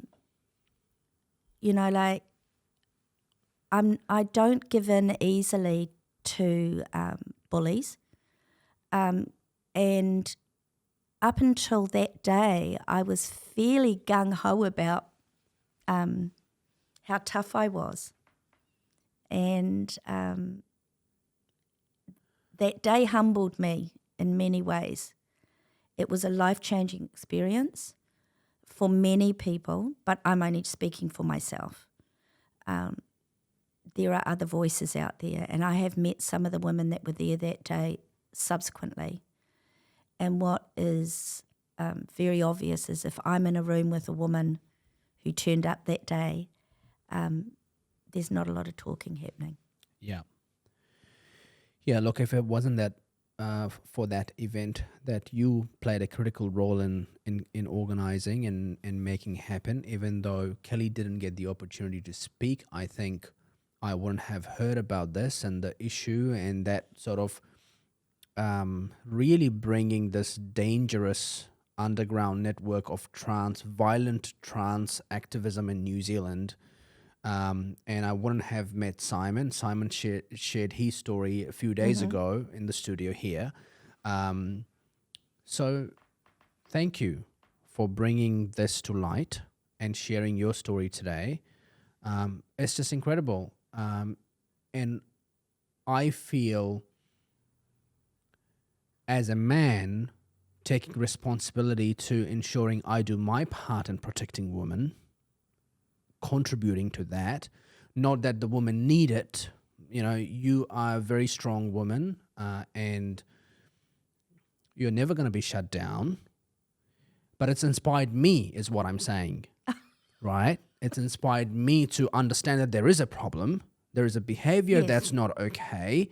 This problem is a coordinated effort to not just protest and shut women down, but change the very definition of what a woman is forever in the future of human civilization, that eventually causes a massive depopulation and a destruction of society.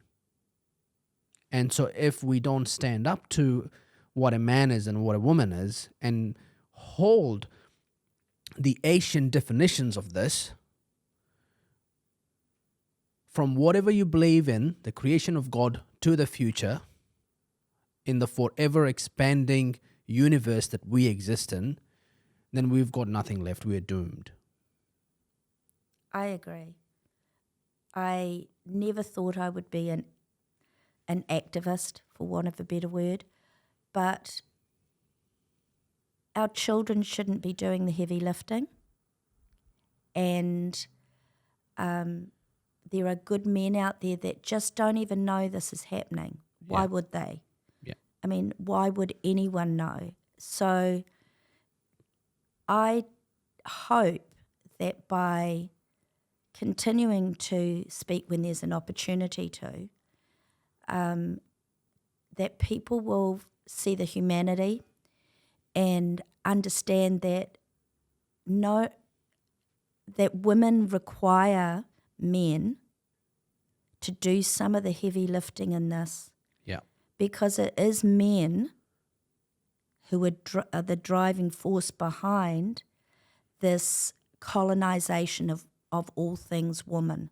Mm. And it's up to men to say, yeah, nah, just no. I keep saying my mantra for this year is 2024 is the year for the hard line. And if that hurts someone's feelings, just toughen up, buttercup. I've had to, so you're going to have to. Yeah. Yeah. I'm with you. I'm feeling that 2024 is that hard line, and I'm doing my bit by hosting this podcast and the satire stories that I'm writing. And Eli Rabashkin's been a highlight, and Shaneen Lal has been a highlight of these stories, just really bringing to surface the absurdity and what's actually going on, what they're doing, versus to what they're lying to the public that they're doing.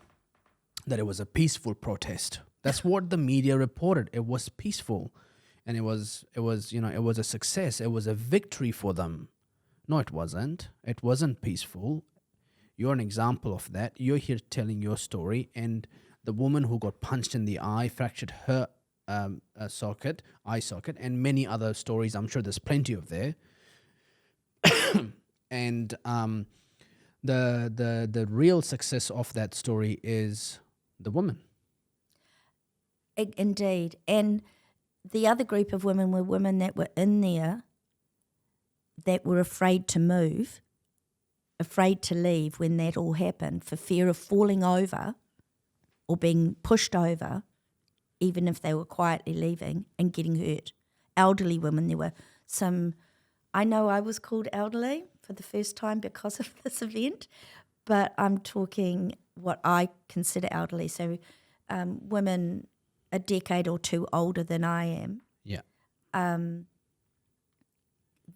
Some of them just stayed frozen in the location they were in, and all of that went over the top of them. And they didn't get out until the very, very end. And it was heartbreaking to watch those women, some with walking sticks, some in wheelchairs, some with walking frames. And the police did not go in to help those women. Yeah. So there was no victory for the rainbow. No, there wasn't. And I want to reclaim the rainbow. And our children are not the people to be doing the heavy lifting on this. And I guess one of my driving forces is because I have grandchildren, and one day, long after I'm gone, I want them to be able to say, yeah, my Gigi, she never backs down, and nor will we. Yeah. She saved women for me, for my granddaughters, and for them I fight. And in my own quiet way, I still am not a group. And I'm still not 100% who all the players are. Some of the police players are interesting, like Rona and a few others. You know, when a man identifying as a woman who went to Thailand to augment his body is actually the man in charge of why the police didn't walk in that day. Wow. And it's in the OIA. And that IPCA have still not released the report on the Let Women Speak event, in spite of the fact it's for all intents and purposes finished, because they've decided to roll it into some other events that have happened subsequently. I still find that mind-blowing. I find that mind-blowing. So I did a 4.5-hour interview with IPCA. To all my haters that think I didn't do any hard yards on this. And my husband was part of that. So I have actually given everything to IPCA that they needed. And I've had a really good dialogue with them. Yeah. So I have tried to work within the system. And I think your victory is the victory of yourself rising up above yourself to become to take over a very important role for the species of what is a woman. And you have your own independent platform now. Like it or not, you do. I'm here listening to you, and I listen to you every day or every time you post stuff on X. Many people do. Many people do. And so, yes, it's one thing to respect the systems and be part of the system and contribute to the systems, and police is still important. I'd love to see what the IPCA report publishes from it, and what improvements they want to make from it. But in the end of the day, you've got a platform now, and you have had a platform that will live on in you becoming the voice of sharing what's important, what's a woman, what's the right definitions, how we protect them, and not so much about what IPCA does and what the police do and what the rainbow community do. I think that's the victory that I see. Well, thank you. You're very welcome. Well, thank you for coming on the show. This has been a lot of fun. Yeah, well, thank you for patiently listening. No, it's been fun. I had no idea of all these details. Oh. Seriously. And it's I've had the washed up narrative of the media, and Simon talked about it on his podcast, episode 25. But Simon obviously brushed through it from his viewpoint of doing the videos. But no, thank you very much, and keep fighting the fight. Well, there's a little bit more to come. There's the story of Eli and his final. Yeah. I was at court when he went to trial. Yeah. When it was decided, I was the only person there. Right.